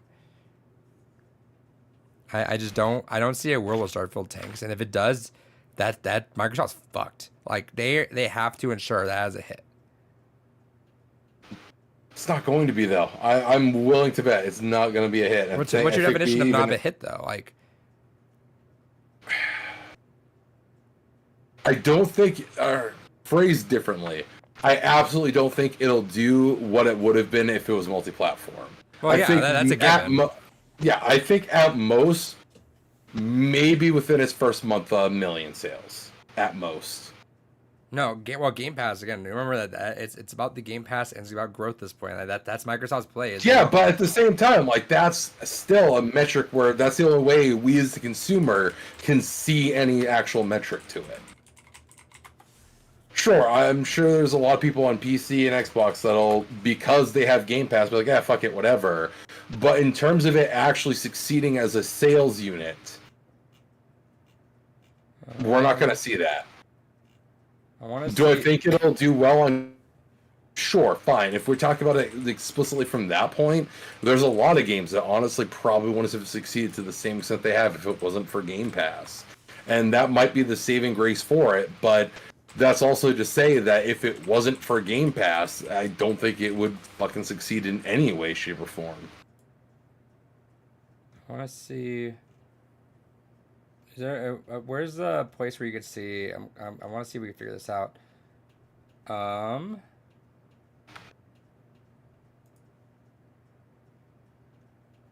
mean, it's not looking bad. Like it's number 2 in best-selling Xbox Series X and S games, and it's number 8. The only thing that's beating it is Diablo, and that's ahead of Star Wars. That's ahead of physical Diablo. That's ahead of Madden pre-orders. Ahead of GTA. I mean, GTA is like 30 years old now. GTA has been on the. Are you okay? Did you ever pay attention to the MPDs? MPD. Yeah, I know it still says a lot, but again, it sells top 10 every to, month. It physically has to hit a point where eventually, literally everyone owns it. I've heard people say this 5 years ago, David. It's top 10 every month. You know why though? You don't know. See, that's the reason you don't know why. Is for a lot of these, they come with shark cards. Oh, that's stupid bullshit. Where technically it's cheaper than buying the currency directly, and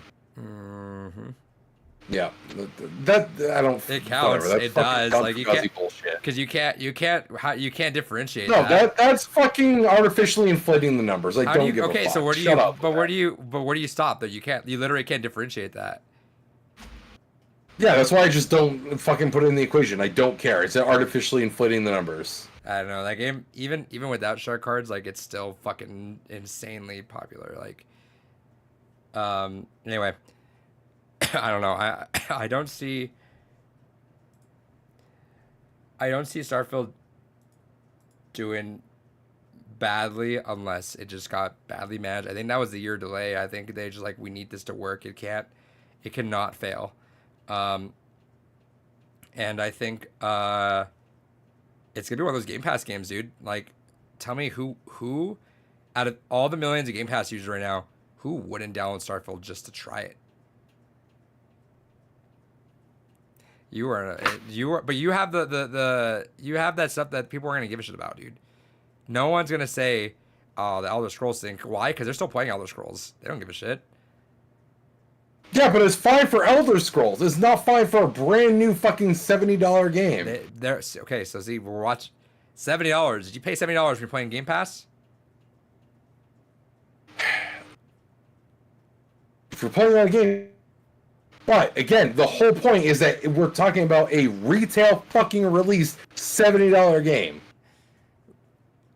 And out of every game, Halo included, it's been hard to justify or see the success of those games because of Game Pass. That's kind of Microsoft's little silly way of getting out of a lot of this stuff. Is like, who knows if Halo really flopped physically? No one knows, because just Game Pass numbers. You guys see what the Game Pass. Halo's also further skewed because technically half of it was free anyways. Yeah, but I mean, again, that goes for any first party game of theirs though. Gears 5, how did that do? Terrible. We don't know. We don't know. Fuck off with that. No. You have to have some fucking metric to go by, and we as a consumer can only go by sales numbers. If you give shit fucking sales numbers, then yeah, we have to presume that you fucked up. Because at the end of the day, yes, Game Pass may be Microsoft's strategy, but it's not that game's success. But also remember, we're the only thing that we can really measure is like NPD and maybe checking like Amazon like pre-sales. Digital's outselling physical too, and we don't get numbers off those. You can go to Steam and look at that for fucking digital sales too. But then that's only one half of it. So let's look at Gears 5 on there, and look at Gears 5 on Xbox Digital. And then you gotta factor in, because they again, we've talked about this. Game Pass is the thing. Like that's their. But again, that's not the game succeeding. That is Game Pass succeeding. No, I disagree. You don't get Game Pass for game. You get it because it's a library of rotating content. There's people that also like me. Like when like a series comes out, I don't subscribe to Netflix for the whole forever. I'll be like, all right, series I watched, or when House of the Dragon came out, HBO Max, cool. All right, I'm done. And I dipped out. Last of Us came out. All right, I'm not gonna pay 50. Why am I paying $50 right now if I watch The Last of Us? It's. But that's Microsoft's whole success model with getting those long-term subscribers. They want long-term subscribers too, but like they also don't mind bringing people in too on that. Like the more you keep doing that, at the end of the day, again, the way they succeed with Game Pass is a vibrant roster of shit. One game is not going to determine the sole success of everything on Game Pass. Their current plan, the reason why they're acquiring all this is they want to make every quarter a big game that retains you on there. If the game doesn't retain you on there, in their eyes, and that's what they've talked about, their eyes, they've lost that subscriber. So, for example, Redfall being this one's big game, that would have been a failure. They don't. It was a failure. Yeah, but their whole idea is that these games do well and they get popular. Which, to be fair, even Redfall's been talked about that it's still getting played more than some other games right now. Like still, because it's on Game Pass. The game's gonna keep. Yes, but again, that's Game Pass succeeding. That is not Redfall succeeding in any way. And no, because at what point do you give the game credit then? Because you can't just do all physical sales. You can't. No one. That's not the market for that. I'm not saying all physical. There's Steam. Literally the largest fucking digital marketplace for PC games. Okay, so if I didn't buy Halo, which I didn't, does that just not count then? No. That's crazy because I put in money. I bought Halo. My sealed copy's still over there. But that stuff is so minuscule, especially when you think of like that stuff. Because like, yeah, Steam. But that's the whole point. Is that is all we can go by the actual game being a success. So then, how about this? What we go by doesn't matter. What this Well, they can make up whatever the fuck they want for digital shit. That's my whole point. You can't rate Game Pass by any one individual thing because the whole premise of it is being a massive library of continually good stuff to keep you retained. But it's still a massive library. It's not any one particular thing. But if there's nothing new, the people need stuff new that's coming out to keep them enticed in there. That's the thing. If there's something new, there'll always be. But again, it's not one particular new thing. It is a constant update of like what we get, like 10-ish games new each month. And that's cool. But like they are, and that's supplemental to what they want though. What they again, the reason why they're buying a lot of these people, that's why they bought Bethesda, is they need the quarter game to keep you on there. Like that's what it is on that. But it's still a rotating. There is not you can't the success of Game Pass by any one game. You just can't. Okay, but wait. I don't understand what you're arguing in this because like my argument is your whole argument is the value and success of a game is beyond its actual sales because Game Pass. My whole point is that Game Pass is such a nebulous way to gauge success because it's not like you can outright just go and see Game Pass numbers. This game. They don't release the data of this game is on Game Pass. This is X amount of folks only playing this game on Game Pass, etc. We just get general reports of, oh yeah, we have X amount of Game Pass subscriptions that have gone up now. We've managed to get X amount of subscriptions this month. There's no way to gauge by any one fucking game what is causing a success. And so the only thing you can presume is because it is a multitude of shifting new games with a consistent amount of games that are just always going to be there. I know you can't put success on any one thing. It's retention and it's keeping people on it. So therefore, if Starfield comes out and let's say just no one really downloaded it, no one gave a shit, that's a loss. That's more of a loss than they're going to need on this physical stuff. There's a reason they don't give a shit about the physical. Like I'm not saying physical at all. Or even sales. At what point have you heard me say physical? No one cares about the sales of that much like anymore. Like, yeah, it's cool. They'll take it. No, 100% people do. They'll take it. They don't really care as much though, dude. Like, they'd rather have your $15 every single month then your $60. Microsoft plus. caring about Game Pass, yes, but again, the whole fucking point is that yes, they want to go ahead and have every quarter from them banger title, but there's no guarantee that title is what's causing the success of Game Pass that period of time. Okay, but why are you we have speculating no on that? means to have an insight to that being the case. Okay, so why are you saying it's going to fail then? Your prospect of failing is My whole point has been about sales. okay. So that's not a failure. To me, Beginning. then. You could have 0 sales as long as the fan base is sticking on to it and they play a lot of it. Then it's not a failure to me. I think Starfield to fail needs to have no one give a shit about it. No one plays it. Everyone just breezes right past it, and no one touches it. That's the failure. Everything else doesn't matter. That's genuine. That's how I felt. Like you a game to fail. Even like Redfall is having a hard time failing because it's multiplayer. If it was a single player game that was trash like that, it would have been in the dust. A game to fail has to like just breeze under, hit everyone's lowest expectations, and just go off. Like even now, Fallout 76 is fine now because it's online, it's free, it's on there. When it was a paid game to do all that, it didn't go anywhere. That failed. 76 is now not failing because you can go through it and pay it, and you can even get those like microtransactions on it. You can go through it. That's what I'm saying. So like failure on Fallout 76, sales wise, yes. As a lifetime as a game, I promise you that game made its money back already, 100%. Yeah, because it's reusing the same exact fucking assets. And it's still making content on that too, which people are just sticking around and play because people will play that because they like it.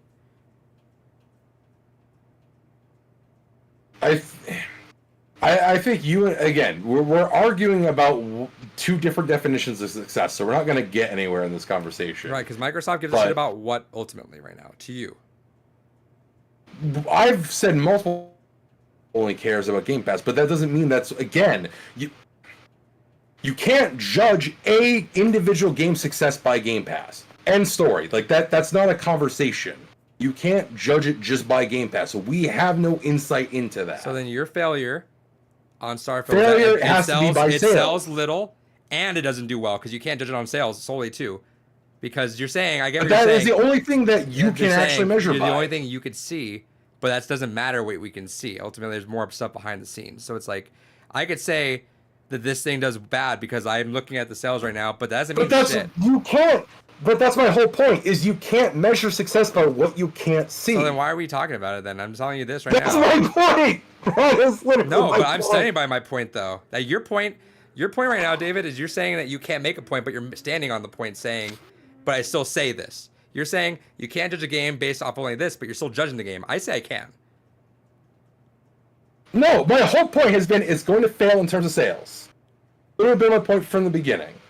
And then the conversation somehow changed into, yeah, but Game Pass, to which my point is we have no insight into how an individual game is measured for success by Game Pass, and we have no insights into how much a single game causes in spikes in subscriptions. And because we have no means to have an insight into that, in terms of gauging success, we can't use that. I've also talked about Steam as a platform because you can see not only sales, but in any game on Steam. There's a lot of means to measure a game's success that we can actually physically use as evidence. If we remove anything that can be used as physical evidence, we just have to go, well, I mean, Game Pass is still around, so I guess the game did okay. Here's why I don't stand by your judgment of sales, though, is by that logic, too, you can't reliably look at sales and deem whether something is a success or a failure because studios have their own projection of what they need of those sales. Remember, Square's like, for Tomb Raider to be a success, we need to sell 7 million copies. If you looked at Tomb Raider and said, it sold 3 million copies, that's fantastic, which it is, it would have been a failure, though. So therefore... No, but okay, but you're now going to an extreme where, yes, a studio has dumb fucking expectations of what a success is. We know that anything that is multi-million, alright, you did good. And we know that a super fucking niche game, maybe breaking 1 million or maybe even being just in the couple 100,000 is phenomenal for something that's super niche. I'll take you on indie. I'll take you on niche. AAA at this point, you can't because we don't know the size of the team. We don't know the length of development. and you don't know the projections that the studio needs it to hit for however much it costs. We don't know for those. Those games have bloated up to a point where we can't predict those. For a game, like an indie game, $1 million for like, I don't know, Splunky, fantastic, killed it, did well. But we can't, I think at that point then you can't judge on any of that too. We can speculate and say whatever we No, want. 100%. If you are such monetary and project management that you allowed your budget to be bloated to the point where 3 million in sales is still not enough to earn back what you did, you fucked up as a company. But you wouldn't know that. But still, we should be able to succeed that 3 million sales. I don't give a fuck. 3 million in sales, you succeeded. Like that, as far as the gaming consciousness is concerned, that's a good fucking number. That is numbers most companies wish they could get on any fucking given day. Like a 3 million. You fucking rocked it. If that's still not enough for you because you don't know how to micromanage, or not micromanage, but you don't know how to manage your budget and do proper project management and ensure things that are actually streamlined where they need to be, and you fucked up so bad that your budget somehow was even more than the 3 million sales that you've made, that's on you, 100%. No, we're agreeing on that, but I'm saying that has happened multiple times. Therefore, like, it's created a reason that we can't ignore on that when it comes to sales. But I refuse to accept that in any fucking world 3 million sales is not a success. Okay, so like, fuck off. That is a success. We gotta agree to disagree then, because I don't know, we're both on two different ends there, and I'm not meeting in the middle of that. Okay. Canada just showed up here last day. They were late as usual. Yeah, and there's like, yeah, fuck you, mate. And then they walked away. Yeah. Let's see. All Bethesda games exclusive. Wow. We're now hearing about November 2021 meeting where Microsoft Xbox leader talk to Bethesda about exclusive games. Quote, not just new IP, but all games going forward. Wow, says Xbox CFO Tim Stewart during the meeting, referencing a decision from Phil Spencer on Bethesda games. That would obviously differ hugely from the Bethesda deal model. So even as of 2021, they're considering just making all Bethesda games just exclusive. Fuck off. Fuck off with that. I'm telling, it makes sense to me. You guys can all argue. It absolutely does not make sense. That's why I called it. It made sense to me. No, absolutely not. New IP is fine. It makes perfect sense to go ahead and no, you didn't believe that either. Exclusive. No, I absolutely, I've never, no, here's the thing. Morrowind. New IP is fine. Whatever. Go ahead and make those exclusive. I even advocated on a few episodes back, fine, spin up. Sure, make those exclusive. Absolutely in no fucking world is Elder Scrolls or fucking Doom games that should be fucking exclusive to any goddamn thing. Fuck off with that. Final Fantasy included, right? Final Fantasy shouldn't be exclusive either. I know, but like that's you can't tell Xbox to fuck off when Sony's literally doing it now, though. Yeah, right? Sony should fuck off too. Final Fantasy should be on every goddamn platform. I get that, but like I think it's hard to like. I'm not playing favorites here. They should be on every platform. No, fuck off. I agree, but like, it's hard to like say that's shitty. Don't do that when like right now it's happening. What do? You don't just go like, all right, well that sucks, but here you go. Like, it makes sense because like that's just Sony's doing that shit. And again, right this now. doesn't directly impact me. I have them all. I don't know. I'm gonna play them, but no, especially something with there are certain legacies, especially with like Morrowind. Of a fucking the idea of an exclusive Doom bothers me to no end. How does an exclusive Elder Scrolls bother you so much when wasn't Morrowind was exclusive? Yes. Okay. But Morrowind was also the first console one. Right. It was actually technically it was the second maybe. No. I'm trying to remember when the Shadow Keys came out. No, it was the first one. And then Oblivion was out on 360 first, obviously. And let me see when that one was.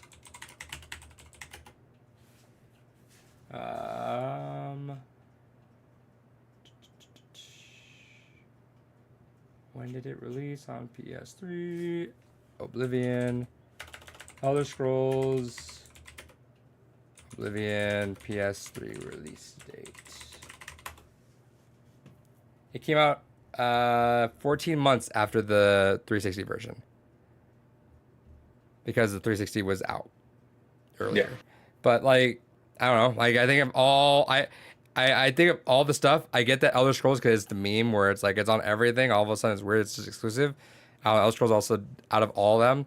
Doom, I understand. Doom being exclusive, sure, I get that. I understand that because Doom has always been thriving everywhere.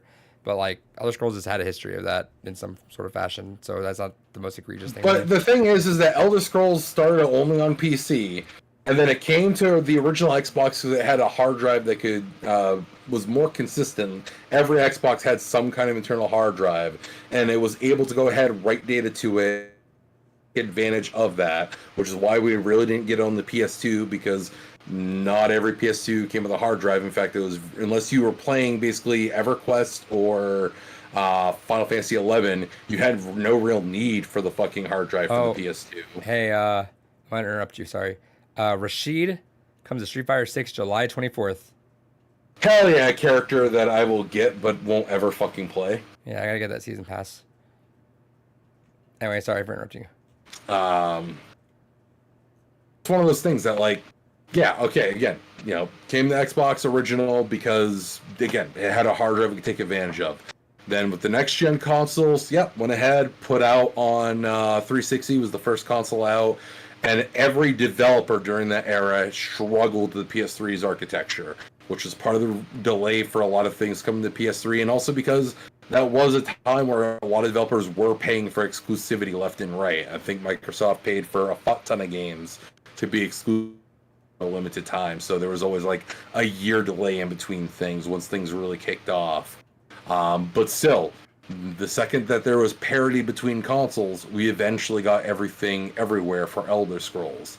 I still think that ultimately at the end of the day, playing a Elder Scrolls game on a console, you lose a lot of the point of Elder Scrolls because the modding community, but at the end of the day, it's still one of those things that it's wrong to not have it everywhere because the second it was able to for places it did.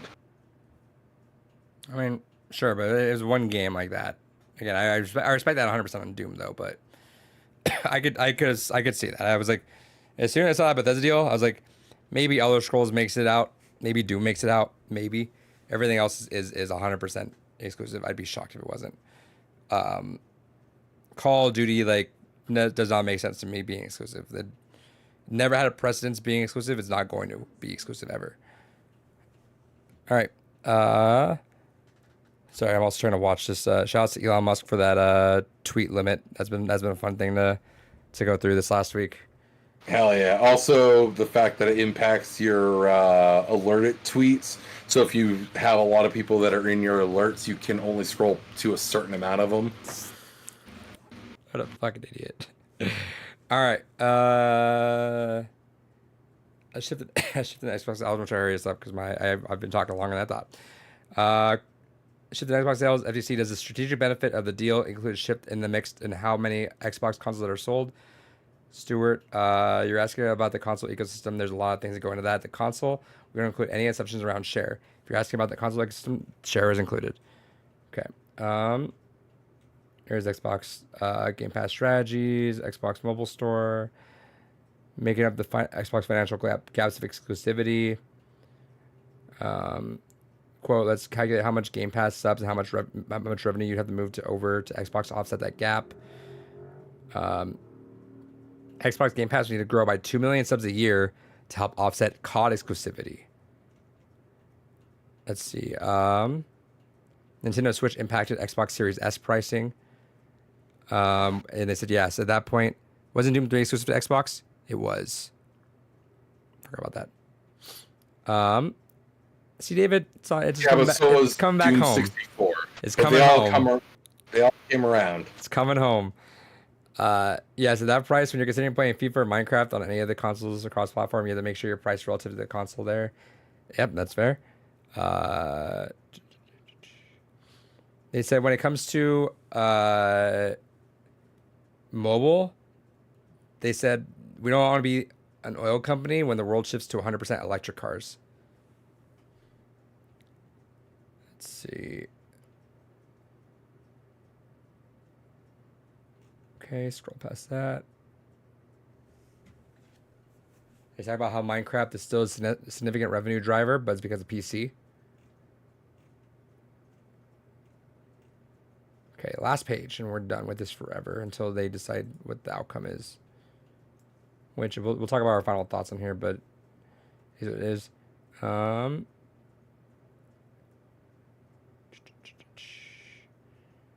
You talk about Microsoft Azure versus Amazon, and let's see, Azure generated 34 billion, AWS generated 72 billion. All right, closing arguments, David.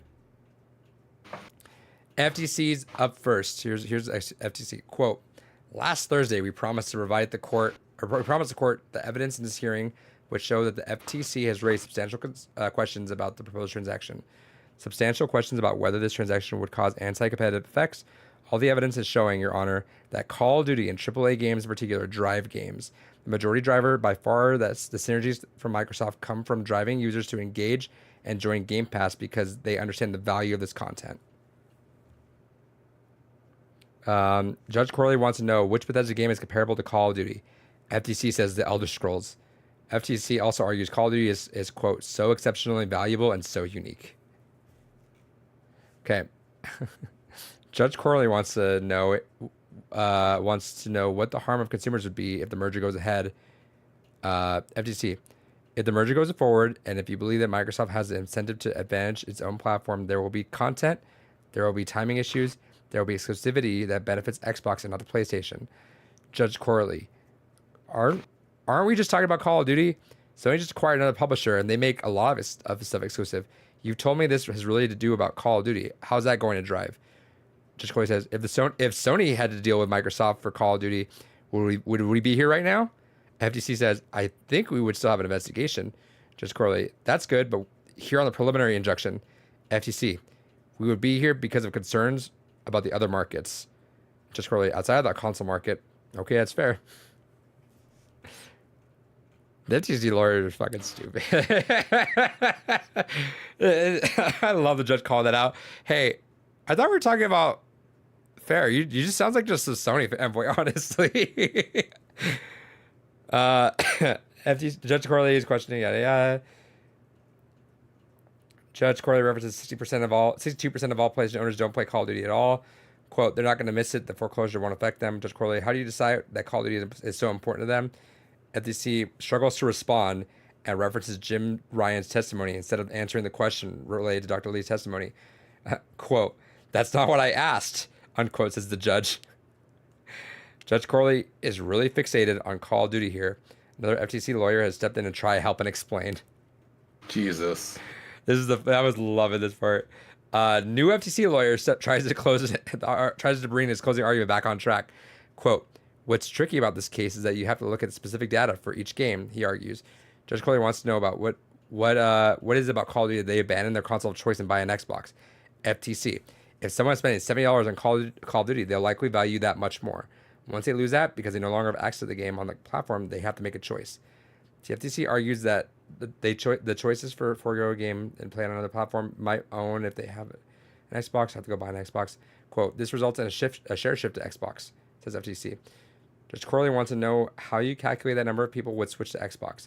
So Microsoft would have the economic incentive to foreclose. Judge Corley, if everyone would give up on Call of Duty, they don't have to give up on the incentive. So how do you figure the number of people who give up versus buying an Xbox? FTC, I'm not an economist again, but that's based on looking at the behavior of players, based on the potential past exclusivity, and looking at the sales of behavior of probability. A third lawyer known unknowns, but there are unknown unknowns. This here judge is an unknown unknown. A third lawyer tries to explain the Xbox switching. Holy fuck. So now we have a third lawyer trying to explain how people will convert to Xbox if Microsoft withheld the Call of Duty. It feels like Microsoft's witness, Dr. Bailey, offered an easy to understand argument for Judge Corley. Dr. Lee's testimony wasn't very clear for us to follow. I think that's coming through with the Judge Corley's questioning here now. But this is a complicated issue. Both sides argue about different data to try and prove their points. We're stuck here on a basic question. Judge Corley wants to know basics. whether Dr. Lee's report was based on the telemetry real data of how people will play Call of Duty. Quote, my question is about this foreclosure model because that's what's important to Microsoft having the incentive. That's a mathematical incentive. That's the nub of it. A lot of people buy games and play them once or twice and never play them again. I guess I'm trying to figure out. I'm looking at the data that Dr. Bailey has said, and a lot of people buy it and don't play it very much. Is what Dr. Lee is seeing based on numbers of hours played. The FTC is now referencing confidential data and struggling to answer the question clearly. Microsoft's lawyer cuts in and says the company asked Dr. Lee about his calculations. Quote, we don't have any answers, unquote, says which is Microsoft's lawyer. Why, honestly, they could have just quoted Steiner math and it would have made more sense. Why isn't the PC an alternative to an Xbox? Judge Coley wants to know why about the customer choice, because a lot of people can play Xbox Series X games on PC. Judge Corley, what if they have a PC? Why isn't everybody, particularly in 2023, likely to own a PC so they don't have to buy one? FTC, the game PC is a special kind of PC. It's not a run-of-the-mill PC. Judge Corley, maybe I'm biased in the world I'm living in. During the pandemic, okay, let me start. Maybe I'm biased in the world I'm living in during the pandemic. Nobody did it on a bargain basement PC. Everybody had $1,000 or $1,500 PC. So why wouldn't anyone be able to play on the PC have downward pressure on the Xbox if you raise the console to $1,000? FTC, for any given market where we assume price increases fast, then almost anything becomes a substitute. The FTC says it sees no evidence that Microsoft is benchmarking the PC against an Xbox. The FTC explains to Judge Crowley that a game PC requires a dedicated GPU to play Call of Duty, significantly increasing the price, complexity, PC.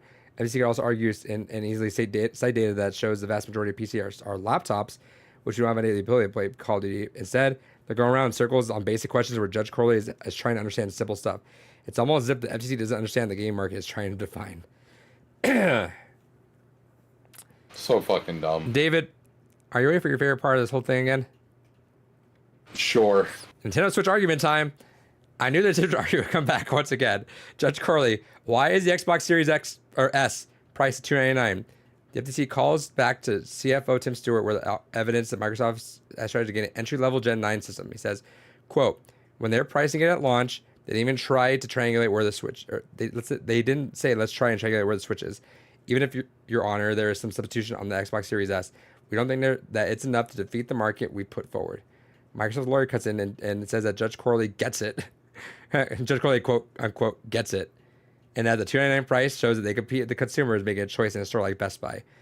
The FTC argues, quote, you can play video games on your phone, you can play a video game on the console, unquote, but they're different. FTC once again says Microsoft didn't look at Switch pricing during launch. Microsoft lawyer fires back that, quote, they both can do the same thing, but they're also pricing off what the market tends to look like for its alternative, unquote. Microsoft cites Dr. Bailey's chart to show games like Fortnite, Apex Legends, and Rocket League and other top games are available on both the Switch and Xbox.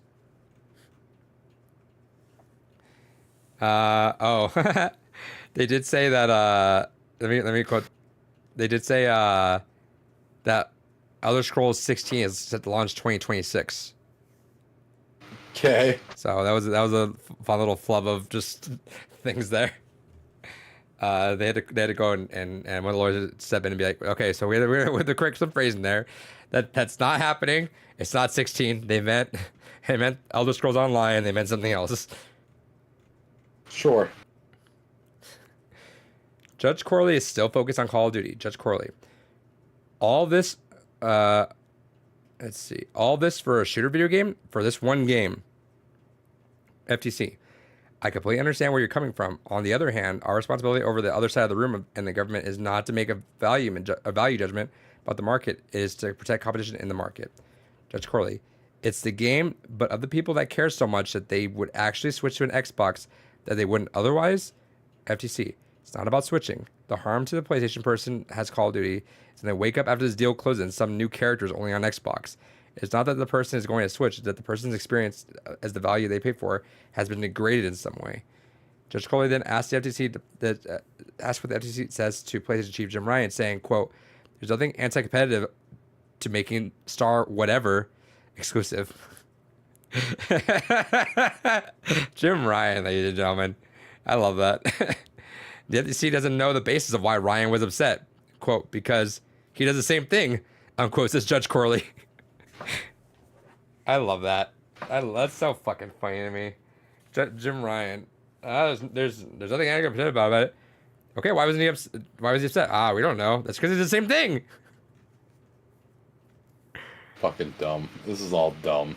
It was such a funny little circus at the end. Ramon, This I'm whole gonna read thing's your been comments here in a little bit. circus. It's up to the FTC to argue their case here, and mainly it's been Microsoft lawyers arguing against a number of FTC's lawyers. Both sides have now moved on to legal arguments, citing previous cases. Microsoft's lawyer points to I'm assuming they meant Final Fantasy 16, and how Microsoft just lost part of that game, or Minecraft, where Sony held back dev kits. Quote: If they can't argue about what the harm is, so they're turning you on us, saying that you should figure it out because it's, quote, too hard for us, unquote. Microsoft lawyer argues that game exclusives are happening all the time. Quote, no witness said there's going to be a partial foreclosure. No one had examples of it. And if it's partial exclusivity, as you said, as Mr. Nella said, I thought of the best. What we live in is because Sony's market share leader. That's what they do. They are partial. If that's what they want to do and call partial foreclosure, that's happening all the time with these partial exclusivity, timed exclusivity arrangements. That's part of the competition, not part of the anti-competitive behavior.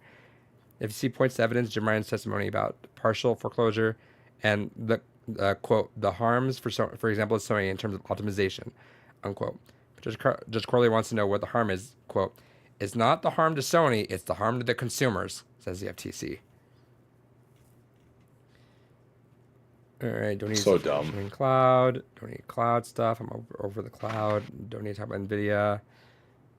It's all dumb. So what's the final verdict? Let's get to the final verdict on this. Oh, you don't want to hear about hold on, I like this. This is a good one. It's the actual quote. At some point, Judge Corley just said, what about the Thor game and PlayStation Plus? They haven't got over. All right, that's kind of funny. Yeah. Hey, what about that Thor game?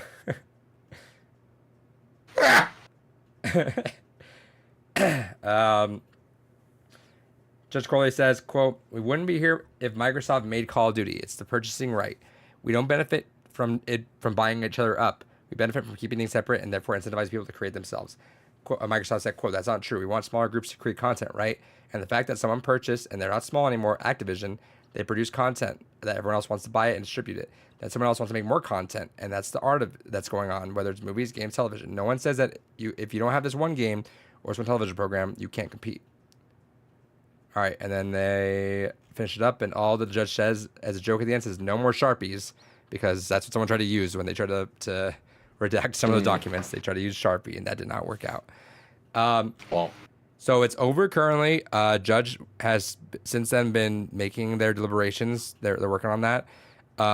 So we technically, we wouldn't know for a while, but I can promise you that whoever wins this is going to gloat it from the top of the fucking mountaintops as soon as they hear. So we'll know ahead of when we're supposed to know.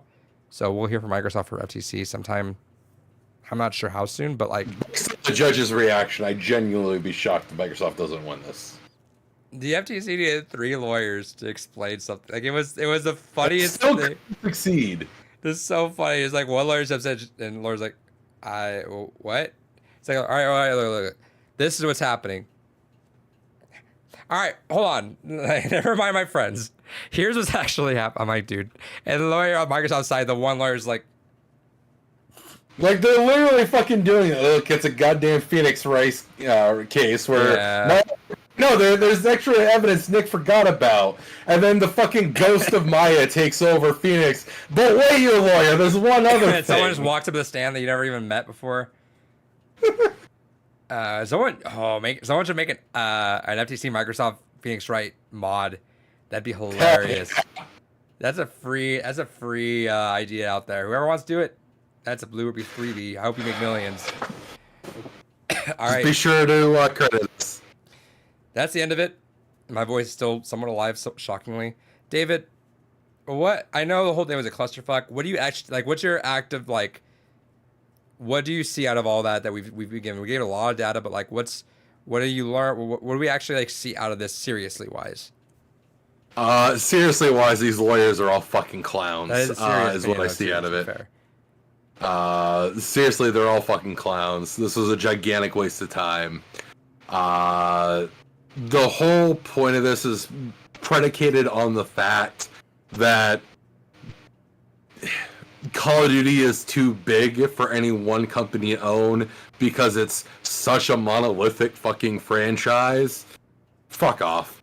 On one hand, yes, it is a big money maker, but like, this is the kind of case I would expect to see if someone was buying EA, where you are literally buying the one sports game. You're buying a company, you know genre. what I mean, yeah. You're buying like a genre. If you buy EA, you're buying a literal like entire video game like genre of games, There is no real competition for EA when it comes to sports games. which is wild. I'm surprised it hasn't been called. Which I get it, because technically they're allowed to, but they just won't make money because there's none of the players are in there. I mean, yeah, I think technically the only one that puts out like football games, well, soccer games, the Winning 11 series that kind of competes, but like that's it. You know, and I think there's like a college football series or like a spin-off football series that's coming around now for American football. Yeah, so I mean, it's kind of one of those things that if this was EA, sure, 100% I see the argument. What I haven't heard in this entire case be made is usually in monopoly cases like this. Whenever they're like, oh, this one asset is too important, you know what they usually do? They fucking bust it up. No one at any point, from what I remember you saying, has suggested to bust up these properties. Yeah, Like, okay, it was have it, but it was an idea going into the thing when they were talking about like when it was like about a few weeks ago when people were like, oh, there might like be a thing on this, like whatever, it might get broken up here, but it just never got brought up. It was a all or nothing. And I mean, if the FTC gave a shit about Call of Duty so much, they could have just like that wasn't easy. I think slam dunk, right? They could have just been like, all right, split Call of Duty. You cared about the mobile stuff, then just keep the mobile stuff. That's fine. yeah. Also, again, I found this whole thing hysterical because it's a bunch of people that, I mean, honestly, again, are not really that literate in gaming and don't really know the gaming landscape, and clearly are arguing from the case of lawyers per se, and just looking at just numbers because. I just noticed our fucking names wrong the entire time. Well, that too, but also the fact No, that I'm like, saying our video names. yeah, What the fuck? What happened there? I don't know. I don't get. Continue. But they propped up Call of Duty as if it's the only shooter. If you look to its direct competitor, I mean, Battlefield hasn't been doing great the last few entries, but it's still a competitor. And if you widen it to just mean a shooter of any kind, Fortnite and Apex would like to say hello. Mm-hmm. So I mean, it's not like it's the only one that stands the test of time. Yeah, we learned some interesting data that people do buy consoles apparently just for fucking Call of Duty. But again, it's still not to the extent that people buy consoles just for fucking sports games. Right. Like, I don't know. This has all been such a dumb waste of time. I don't care.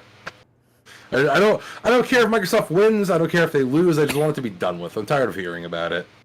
Yeah, it's been a long time coming. I'm just like, I'm over it. But we did get some gems out of this, and we actually got some getting out a list of studios that Microsoft's been trying to eyeball. That was super interesting to get. There's been a lot of like actually good gems of stuff of information that we got in here. Let me read a lot of Ramon stuff because Ramon's been talking in the chat, and I want to give him a good spotlight here. I'm gonna go. He had a lot of stuff here, so let me go through it. Honestly, the replayability of some games, especially Fallout 4, has me wanting to get an Xbox. I love to play their mods without sinking a lot of money into a gaming PC, which is the only reason I'd consider an Xbox aside from a new Bethesda game like Starfield. I already enjoyed PS5 games exclusives, so I guess I'm going PS5. Xbox doesn't really have exclusives anymore. It's all available on PC nowadays. The PS5 has some really cool exclusives that are not available on PC though. So PlayStation always wins an exclusive. Also, the Game Pass can be used on PC as well as Xbox. Another thing is that PlayStation is getting its own equivalent of Game Pass very soon. I mean, it already is out. It's just trash. Series X isn't that much stronger than PS5. It is a noticeable performance difference. Also, Game Pass can be used on PC, or Xbox. The thing is, yeah, okay, read that part. It doesn't matter that Xbox exclusives are on PC, but doesn't want to choose between PC, Xbox Series SX, and PS5, just between Xbox and PS5. It's like saying Horizon Forbidden West is not a true exclusive because it's on PS4 and PS5. That's fair. Sorry, I'm like, Yeah, no, it's all good. There was a lot that was shotgun through there, but just to kind of go through a couple of those components.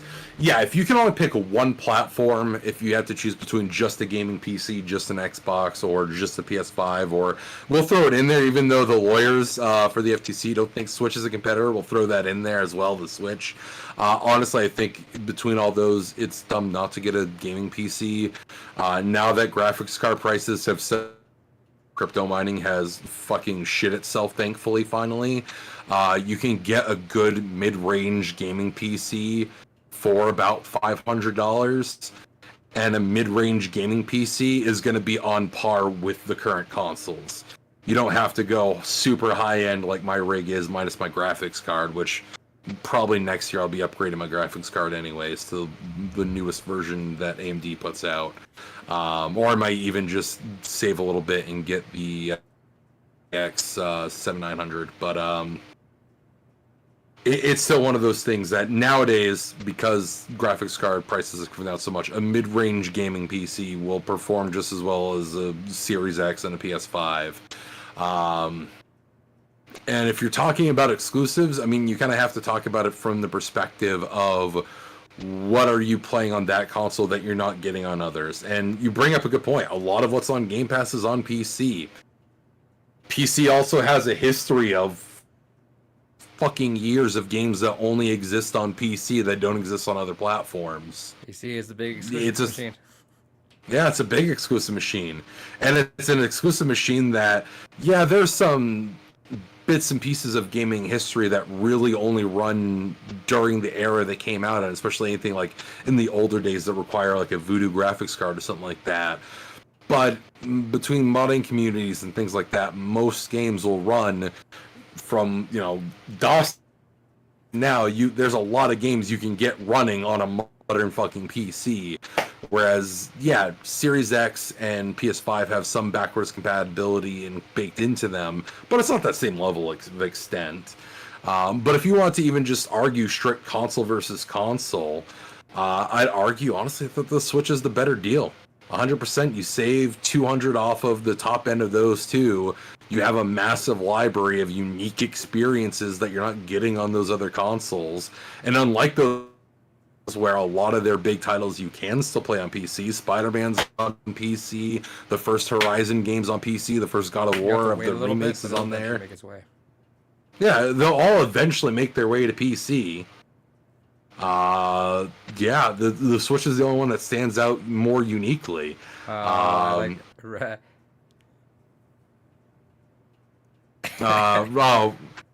Razor Ramon here in the chat. To be honest, I just copy and paste these from Reddit, but I just want it's from the Reddit opinions. My opinion is that unless you're on r/self-hosted or some other site like area like that where they're actually trying to find good solutions to shit, it's all trash. So I don't fucking care. Well, also, r/foot fetish. What the fuck is wrong with you? Okay, I know I'm a jury. I know jury is one of my mains, but fuck out of here with that. That's sort of the fun thing is you just r/ type in something and see what pops up. 50/50 is still a fun one. Remember 50/50? No. That was the one where you go on there and it's like, man getting beheaded or cute little kitten sitting on a big chair. And you click it, and it's one of those. You're playing like a little gamble there. Well then. All right. r/Big Dave. Yeah, we'll go take that right now. Hell yeah. That'll be the official Blue Rupees podcast subreddit. I've been on too long. I'm going to cut myself off before I hurt my voice and set myself back to square one. We went extra. There you go. We're gonna try again. Mention again. We're gonna try again to be here this time next week. I'm gonna come back from camping somewhere, and then I'm leaving the next day afterwards. So we'll see. If not, following week afterwards on the 19th. But we're gonna try our best. Yeah. I'll be streaming tomorrow. So my voice makes it through. We'll see. I got some meds. I'm gonna go down a little bit. Other than that, I don't know. r/trollbyte Reddit. Thanks for the stream though. Yeah, thank you, Ramon. All right, see you guys. Bye. Bye.